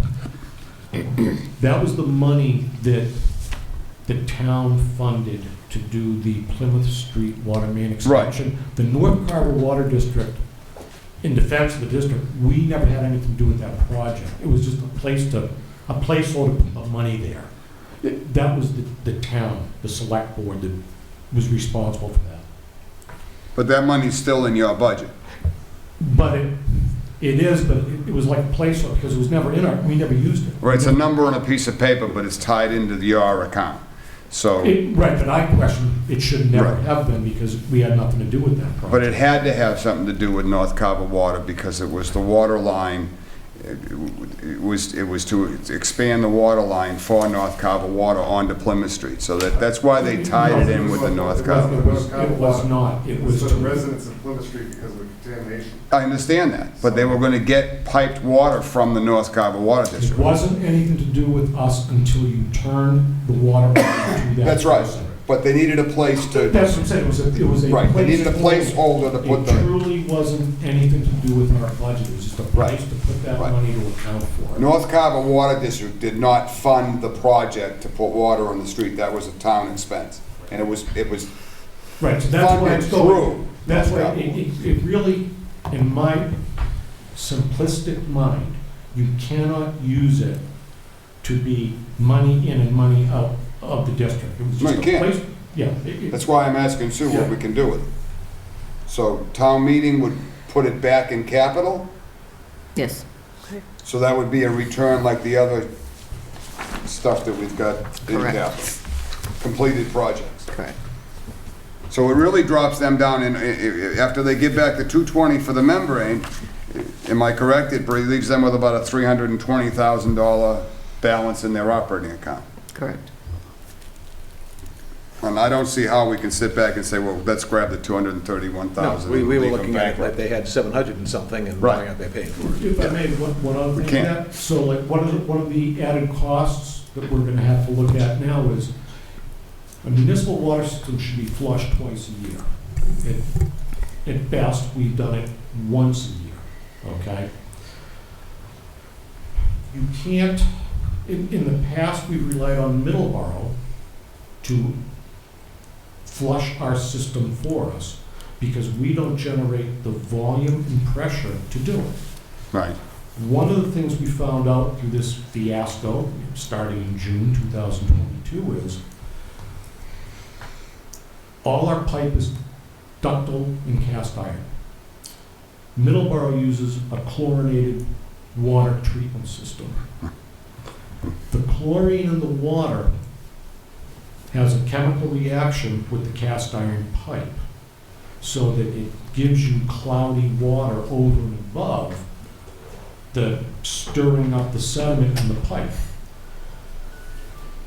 Do we all remember what happened back in June with the dirty bottles of water? Some of that cloudiness was caused by flushing the systems with Middleborough water. The chlorine will also have a negative impact on the high iron content in the water. Anybody that uses bleach in their washing machine with a well pump in this town will find that their well pump will turn their clothes rusty, because you can't use bleach if you have a high iron content. So my point to this is I've talked to small water systems who, they are our water department, okay? That's who we contract out, just like up here in the center of town. This building is, they take care of that too. So what we're gonna have to do now to flush without, one, notifying DEP that we gotta use Middleborough to use their water system. Then we have to pay Middleborough for the water and their personnel, as well as our personnel, over and above the monthly cost to the district, to do the hydrant flushing. What we're looking at is I have pricing to rent a tanker truck, just the tank, not the truck itself, get it delivered to our facility with the booster pump, use our water that we pump out of the ground, fill the tank with the pump, and we'll flush it that way. There's a cost to that. It's probably gonna be about $8,000, okay? So that's gonna be at least once a year that was gonna figured into. But my guess is, and it's a guess, that we were paying that, or close to that, using Middleborough's water to do this flushing. So we're trying to, the commissioners right now, what we're trying to do is get a handle on this thing. And that's why I figured I'd give it a 3-year try. And at the end of the 3 years, come to you folks and say, this is viable or it's not. So, just to follow up on what you were just saying, if we were to decide, all right, we're just gonna go with Middleborough, Yeah. we're gonna have a problem with the pipes because of their water being chlorinated. Short term. Because right now we're on it, so it's when you use our water, okay, you know, it's got a certain chemical property, and you use it for 6 months, let's say, and then you shock it with a chlorinated system. Oh, so if we went to Middleborough permanently, that problem would disappear at some point? Right, that would go away. There would be some short-term problems, like I know that when now that I'm on Middleborough water, it created a chemical reaction, like I have to replace a $1,000 indirect fire water heater in my basement. It ate the thermocouples. So that was like something. Also, Middleborough water is very, very high pressure. A lot of our well pump systems, like there's one person that just got hooked up, as soon as they turn the spigot on, their kitchen water faucet, kitchen sink faucet went launched up in the ceiling. So there are small things, but they are small. But it just goes on and on and on. Gotta find that tape, John. I have it in my basement. You know, I appreciate you giving us the time to. I'm glad you came in tonight, I really am. I'm Because, not, because I was hoodwinked. well, sorry, but I'm glad you came in tonight, because I get a lot of questions on North Carver Water District, especially when we start seeing reports that you guys are sitting on $700,000 and $800,000, and then somebody says, well, how come we're paying the bond, and blah, blah, blah, blah. So I'm really glad that you came in tonight, and we see the real numbers, why it's really not $707,000 when you whittle it right down. And frankly, in the situation you're currently in, with the setup you currently have, to have $300,000 sitting in that account as your operating account, based on what we don't know what's going to happen up there, I think is on the edge of being maybe not enough. So If I give another example, so one of the line items that we were looking at when we're going over the budget, our liability insurance went from like, 8,000 to 25,000? yeah, found out what the reason was. We were only insuring the property, the plant, the whole plant. That's everything in it, the pumps, the transformers, the chemical system. $3 million. It cost over $10 million to build them. So now. They were only insuring the property? Not the personal property, just the real property? Look at the money we were saving in insurance.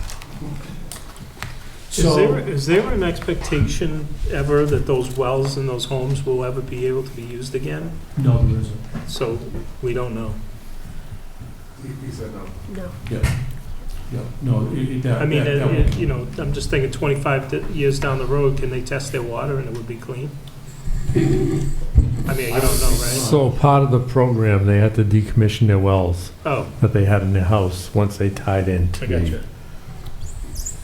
They didn't want to repeat having, even for irrigation, having it go back into the aquifer. If anything, I think it's already been brought up by other folks tonight, you know, as time goes on, DEP, EPA comes up with different regulations, PFAS, we see TV commercials for it, you know, lawsuits and all that. The water quality testing is going to get more stringent as time goes by. So what I think any community could see that has predominant private well systems, and even your municipal wells, because they're affected too, is that you're going to have to expand the system rather than contract it. And then you get into just the numbers game. Down near where I live, on North Main Street, or off North Main Street, right now they're building the commercial buildings, they're doing the contractor buildings. Yeah. Okay, it was cheaper for people to drive private wells than it was for the North Carver Water District to run a pipe Sure. a couple hundred yards up the street and tie them in. It was cheaper for them to spend. That's the reason why the building behind Quickies is still vacant, because that's Santoro owns that building. And the well is inadequate, plus it eats up 2/3 of his parking lot. He'd like to have North Carver Water, but the number to bring the water pipe down and hook him up is some ridiculous $800,000. Before he made the purchase, he was assured it was going to be run down there. Yeah. Yes, At a minimal expense. Yep. And now they want 800 grand or something like that was the quote to bring him water, so that's why the building is sitting there. So back to that $300,000 we have in that fund, if the North Carver Water District was to, on its own, say, well, we're gonna take this money and expand it, there you go, we're broke. Well, you got no money to do that with. No, You have right, to that's what bond. I'm saying. That's right. You know, so That's why the loss of Hillwood is just, you know. the loss of Hillwood It's spilled would have milk. created a problem. Well, there's room up there to, you would have had to expand to an additional well, would have had to grow. Yeah. Over, you know, because if you were at maximum capacity, something would have had to been deen to expand beyond that. And those questions were never asked with the MOU meetings for that. Right. It was like, we're getting a water tower, done. It was never like, can it handle it? Do we have enough capacity? So, you know, that's something in the future, if a project goes in, that town as a whole really has to look at that. What it is we're being asked for. You know, as far as water, you know, we're not. You know? Yeah. Maybe, With all maybe due the well respect, will be driven over there. I think the North Carver Water District, at the way it's currently set up, and it's through no fault of anyone, this thing is a sinking ship going forward. No, Ultimately, the it's- select board it's needs the to take Titanic. action to try to determine a long-term solution for Yeah. the water situation up in North Carver. And I think, I can only speak for me, as one of the commissioners, I would be very happy to sit with the select board and discuss a way to resolve these issues and come up with a permanent I mean, solution. really, it's option A, B, C, D, E, and it's how much does it cost the taxpayer? Yeah, but you know, we built a brand-new school because it was for the betterment of the kids, so the decision needs to be made. Either we're going to expand the system for the future infrastructure of the town at a cost of X, or we're going to disband the system call it a day and try to buy the water we currently need from Middleborough, Yeah, you'd have to get a long-term agreement with a, if that's even if it's a long-term option. yeah, you'd And- have to get a long-term agreement with a with a partner town. The way it is right now, I mean, honestly, the North Carver project, the North Carver Water District is the Titanic. It's taken on water, you know, and that's the way it is. No, I think in our capacity as an advisory committee, we should pass on the recommendation that Well, yeah, the it's a select big board, deal. yeah, needs to get active on this, because this has been the most revealing experience I've had with the understanding the North Carver Water District in 15 years, since I voted yes for it back at that town See, I meeting. told you, it was your fault. I was- Right back to it what I was said. basically, You I and think- John Carter, and this is your fault. It was almost unanimous, John, if I remember correctly, Everybody in the because room it's said going to yes. pay for itself. Why Yeah, wouldn't you but vote you're the for only it? two that are here now, so you're taking the hit. That was my first town meeting I think I went to, and I said, look at that guy, he's got checks in his hand. I was gonna check this in. And remember, what I'm saying is more of as a citizen of the town, because this, you know, I've been asked these questions for 6, 7 years. And got nowhere fast. No, not at all. You know, Eric and I are friends, so in full disclosure, when Eric got on because we served on the ZBA together, which is how we originally got to know each other, and when he got on to North Carver Water, he says, you know, he says, I'm still trying to figure out how to turn the lights on here. He said, I don't know how this place even exists. He said, I've seen some screwed up books in my life, and the way this place is run, but this place, no wonder Mike was losing his mind. And then that's the truth. He says, you know, you have no idea. Not that it was grossly mismanaged, I don't want to give that impression. No, I think the other commissioners were faced with a lot of the same struggles Yeah. and frustrations. But this particular breed of commissioner came in and said, you know what, this is crazy. We need to find a way to fix this. We need to address this, we need to deal with it. And then, of course, the filters went bad, which backed you into a car. I was out with my son that night when the phone went off, and saying, you know, it was Chris Peck, saying, you know, I hope you don't mind, I turned the water on for Carver. And he was asking my son, is that gonna be okay? And so that's when it all started, so. It was a short-term thought, nobody looked long-term, and we're hoping to try to resolve. And well, that's just it, it's always been a year-to-year thought. You know, and I think it was because nobody wanted to address the fact, let's not make any waves because Carver's paying the bond, let's get the bond paid off.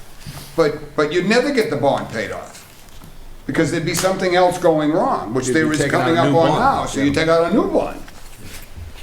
So, you know, I think that that's a great idea, Ron. I think that we should make a recommendation to the select board, not only to support the, you know, thanks for giving us back the $220,000 for the membranes. We'll foot the bill for the 231 for the North Carver Water bond, and the 154 should come back into capital as a surplus off of Plymouth Yes. Street project.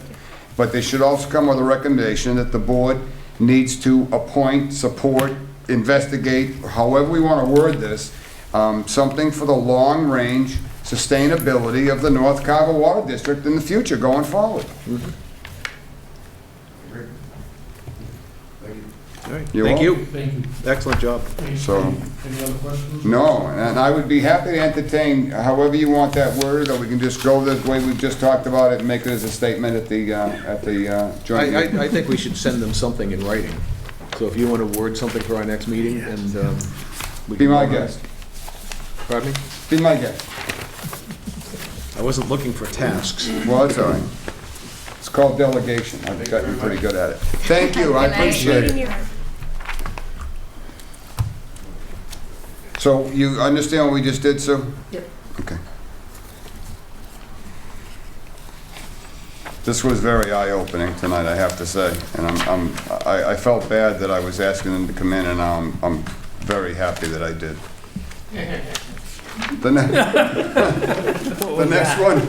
next one is the police. They're not here tonight. In the email I sent out to everybody, I certainly made it clear that the police did not have to be here tonight. At the last meeting, Chief Dufely graciously gave back $30,000 out of his operating budget because at that point we thought we were severely short in the budget. After having some cherry sheet money come in and some balances come in and some stuff gets straightened out, it turns out that we are not short in the budget. And I think I made the statement at the meeting that taking $30,000 out of the overtime was just simply a feel-good measure because ultimately we're going to have to put it back. So it was at the town administrator and the finance director's suggestion that we put the $30,000 back, but that needs to be by a vote because we'd already approved that budget with the $30,000 out of it. So that's simply that. That's the number. Sue, this printout today does not have the 30 in it, or it does? It does. The 30,000 is back in it. So this number, as the 25,922 is out, that other, okay. So new this hire? total police of 3097136 is correct? Hold on one sec. I believe we, on this one though, It's 10 grand for new hires, for new hires. equipment for new hires. Okay, so we want to put that, can we do that this year, Sue? We put that 10,000 for new hires on capital back into their budget so we can Okay. get it out of capital? So total police would be 107? 107, 136, is that right? Yes. Am I right? Everybody understand what we just did? So the 3097136 is the budget as it sits right now with the 30,000 put back in that was given back at the last meeting that was taken out. So that's back.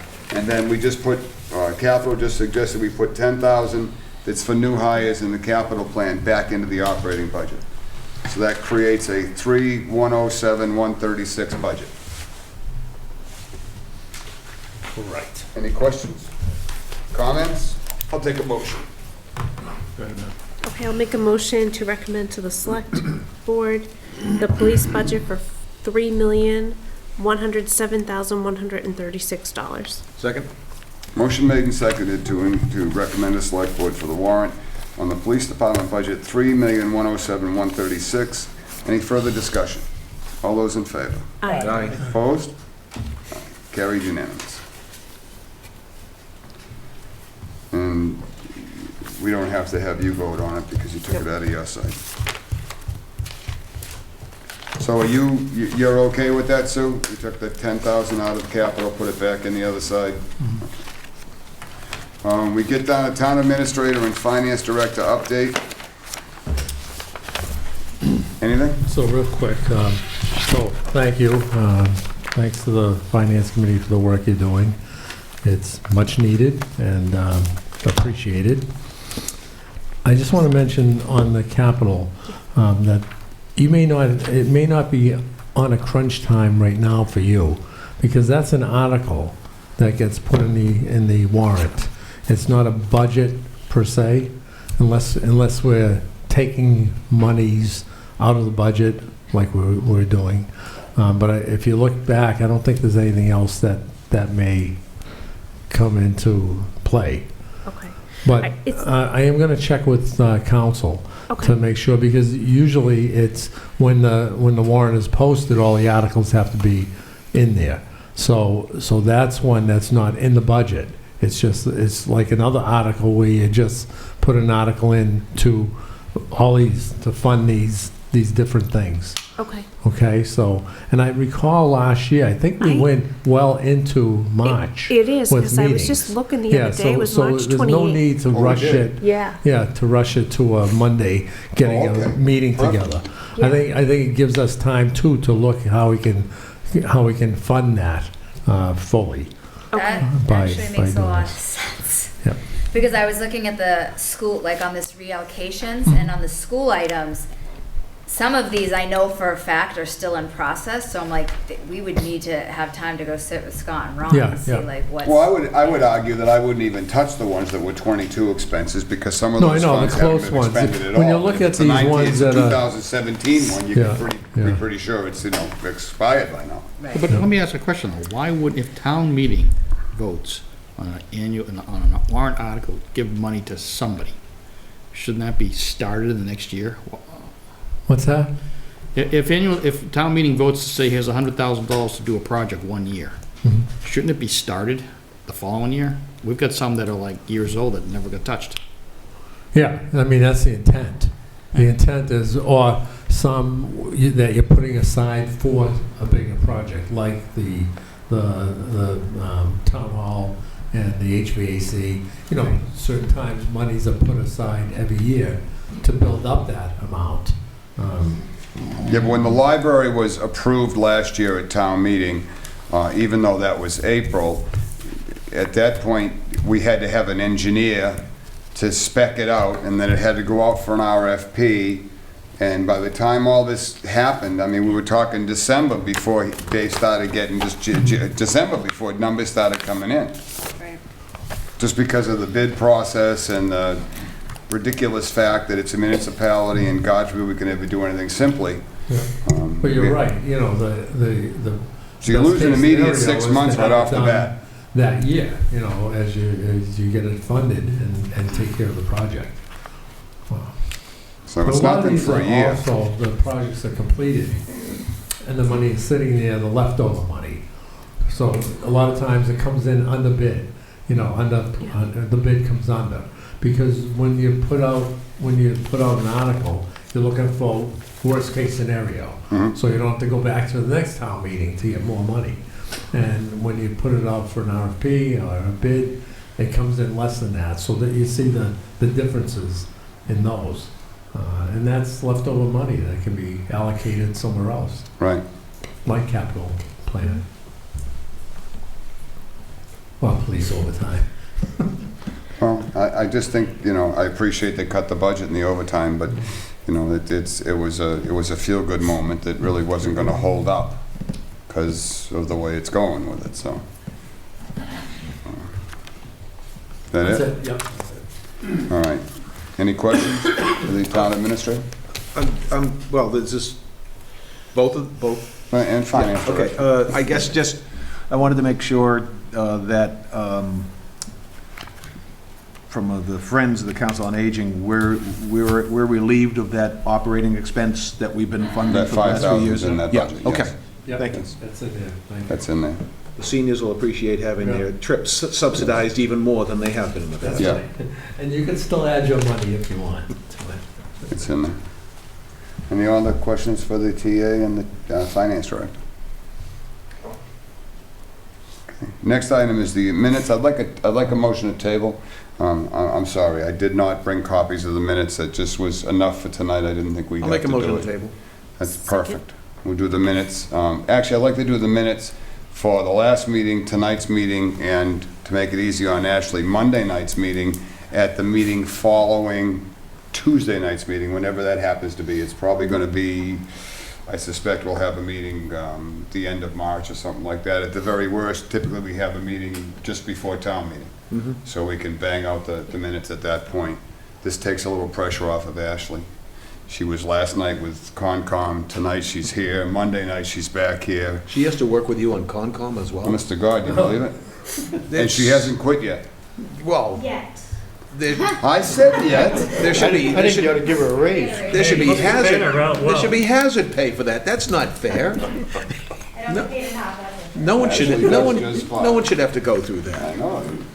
So I have a motion to table the minutes. Is there a second? Second. Second, motion to table and a second. No further discussion. Any vote, please? All in favor? Aye. Opposed? So those are tabled. There are no oh yes there is a topic. Well, it's not really a topic. This was an idea we had today, and I'll take it under comments, to be honest with you. So Sue knows that I've been asking a lot about what is this 890,000, I guess it's over 900 now, in the net solar metering account, which I'm told is real money. So, that being said, it's part of a solar agreement for Fisher Road? Fisher Road, which some of that money now goes to Silver Lake, but when we look at and everybody got a copy, when we look at the trial balance, it shows that it was 600 and some odd thousand went in, was in there to start with. There was a 200 and some odd $1,000 deficit. There was a 400 and some odd $1,000 credit, and it brought us to 8 something, and now there's more money to put into it. So I was playing with the idea today that we need to, first of all, find out exactly what the history of this thing is and what the restrictions are on it. But if it's the net solar metering credit, which comes from electric, I asked Laura, actually it was Carrie Boss, she keeps an incredible history of her bills, to start looking at some electric bills. And none of these are ridiculous, by the way. These are the light bills for the street lights, the traffic lights, and the common areas of the town. And that entire cost for the year last year was, $26,000, $3,100, $1,000, $390, and $559. So then I said, okay, well, how much is the next largest electric user in the town, not counting the schools? Because obviously the middle high school and the elementary school are the two biggest users. And it turns out that it's a toss-up between town hall and the police station. So the bottom line was, if we took the common ground of the town, all the street lights, the traffic lights, and so forth and so on, and then we took the police station annually and the town hall annually, and took the high school and included it so that they feel balanced. The school's getting no light bill for the entire, which is somewhere in the $80,000, $90,000 a year range for the high school. And this is about the same $80,000, $90,000 on the town side. We could conceivably see if we could find a way to take $200,000 a year out of those solar credits. Now, they sunset, but it's in the operating budget so that the money doesn't go in the levy. The solar credits are used to offset the cost of a light bill, and have it set up so it's $200,000 a year to relieve the light bill for the common good.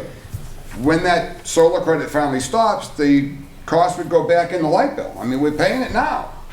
So it's not like we're taking something brand new and using it.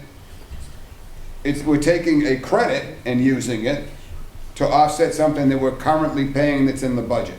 So this is just something, this is a very early preliminary idea to find a way to make use of this fund, which is going to hit $1 million. And it continues to go crazy. And we have no way of knowing how to access those funds, what we could use it for. So I would very much like the town administrator and the finance director to look into tell us what we can actually do with this money. Currently, there was a vote taken at town meeting, I believe it was in 2015 or 2016, and it's simply to pay the Fisher Road solar plant that generates our electricity. So you have to go back to town meeting and change the vote of the use of the revolving fund in order to include the electricity. So could we go to town meeting, for instance, with an article that said to take up to $200,000 to be applied to the common electric bill in the town of Carver? You don't even have to put a dollar amount. You just have to say that in addition, you can use it for this purpose.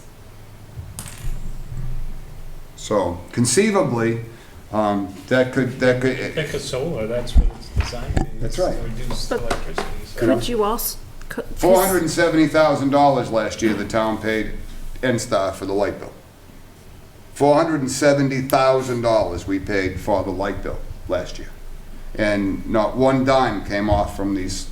We keep getting credits to the solar account. So while we couldn't pay the town-wide light bill in perpetuity, because obviously you'd bankrupt that account in a year or 2 years, because we still have to pay Silver Lake for some reason that I'm not familiar with, but we could certainly put a smaller limit on that and take a lower amount of money out, so we could take, and that's why we kind of,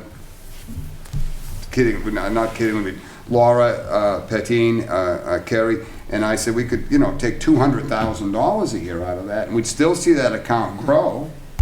We wouldn't bankrupt it. This $470,000 got put in, only $240,000 got taken out for Silver Lake. Do we know what the Silver Lake thing is? It's another solar plant. Another solar plant. they're in on the Fisher Road thing, but we're the administrator, I guess that's how it was worded, so all the credit comes to us, and then we have to issue the credit back to them. So we actually, we're like the administrative authority to it, or we pay them. So And that, because it is a revolving fund, it has to have its own article to change the fund. You can't just say, we're gonna use this money as part of the budget revenue source. Whatever happened with the 1/3, 1/3, 1/3, you know, the capital stabilization, the school, I forget what the other third was. well, 1/3 this year is going in the middle high school building fund. 1/3 Okay. was supposed to get into capital and debt stabilization, and the other third into OPEB. So. This wouldn't be in part of that? Looking back, the only article that was passed at town meeting was to put 1/3 of the solar in the future Middle- building of middle high school. Okay. That's the only thing. So there's in the Board of Selectmen, the Select Board's financial policies, the intent is to put 1/3, 1/3, 1/3. Okay. So that's sitting there. But also the language in that financial policy is, that says that basically it's not to tie the hands of any year or any Okay. time when things are needed, you know, it's guidelines. But and none of this could be applied to that 1/3, 1/3, No. even though this is solar? No. Because it's not That's it's separate not a revolving pilot agreement. fund. I'm sorry, go back on that. If we take these funds, you're saying that our only option, as Alan said, is to throw it as a reduction in our utility bills for Well, I the don't know operating that. budget? Or could it be a direct influx to capital and keep it out of the operating budgets? Because you reduce the operating budget, the money's gonna get spent somewhere else in the operating budget, and then when that solar credit's over, we've gotta hit to the operating budget. Yeah. Keeping it out into capital would be a Yeah, better, it can be either way. Well, could we probably have to use it as a credit to the light bill, and then take that amount of money out of the budget and stick that amount of money over here, so that, I don't think you can take it right from the solar credits and put it right into capital. Well, you can if that's a vote of the town meeting. Really? Yeah, with the article Okay. itself. So the article. I'm just finding a way to use the money and Yeah. keep it from sitting there. And then capital would pay the bill? Is that what we're saying? No, we not didn't take end up all paying of the it. bill, so they'd make It up. would still have to go in John's trying to from keep it the out of the meter. levy, that's why. Yeah. So I get what you're saying, but I don't think it would ever hit the levy. I don't necessarily care if it hits the levy, I just don't want it in the operating budget, because when it goes away, we've got a gap to fill. It just means that if it's going into the capital, Yeah. if it's going into the capital budget, then maybe we don't have to fund as much out of our revenue to it, in a sense benefiting operating, but keeping it designated to capital, I think would be a better answer, but my opinion. Okay. All right. Any other comments from the committee members? From Capital Outlay? Our next meeting is Monday at 6:30, and it is joint with Capital Outlay. We have the school coming in, we have planning. There's an article for planning that we're going to be dealing with. There's library, emergency management is easy. Library is in here again because I must have been very sleepy when I wrote this. Select board and the finance department budgets will be in here. Again, town administrator updates, and then the minutes we're going to hold off on. I'll take that back out, and well, I can't modify it now, so there will be no minutes. And then Tuesday is the joint meeting with the select board, and then we're done. Until probably the night of town meeting, where we'll meet, you know, an hour earlier than town meeting, just in case there's any stuff like there always is. Tuesday is the 5 o'clock. No, now that's, I'm sorry, I only got one reply. So Bob asked me today, I guess Tuesday's agenda is pretty packed for the select board. And Mark Townsend wants to continue with the agenda as he's got it put together for now. Could we all meet at 5 o'clock on Tuesday? So I sent that email out. So since we're here, I guess, John, you're gonna be there at 5. That's So that's what I hear. we'll go around the room. Personally, I don't have a problem with it being 7, but I think if they delay it until 7 to 7:30, it's gonna be a late night. If we get in there at 5 o'clock, we can probably get out of there by 7 o'clock or 6:30. Yeah, and I think if it starts at 5, then it gives time for the board to put off some of the things later that you don't have to stay around to. Yeah, I don't think I can make Tuesday. Okay, I don't know if I can make it by 5. so that's 2, Okay, Say, 3, so we don't have a quorum. yeah, so So, I'm moving the agenda around, trying to move you guys out. I think you should take some of the stuff on the agenda, and I'll say it right into the microphone. Take it off the agenda. It's not No, necessary. there's certain Push it things down the that- road another week. This is budget season. Yeah. Let's get the budget done. Okay, but, you know, there's an agenda that the board has. Well, there's an agenda that needs to be addressed also, and it doesn't necessarily have to be with what else is going on in town. It can wait another week. We've been working day and night to get this budget done. They should accommodate us. Okay. With that, I'll take a motion to adjourn. So move. Second. Motion made and seconded to adjourn. Any further discussion? We're out. Okay, how about Motion Kathleen? to adjourn capital outlay? All those in favor? Aye. Have a good night, everyone. We out.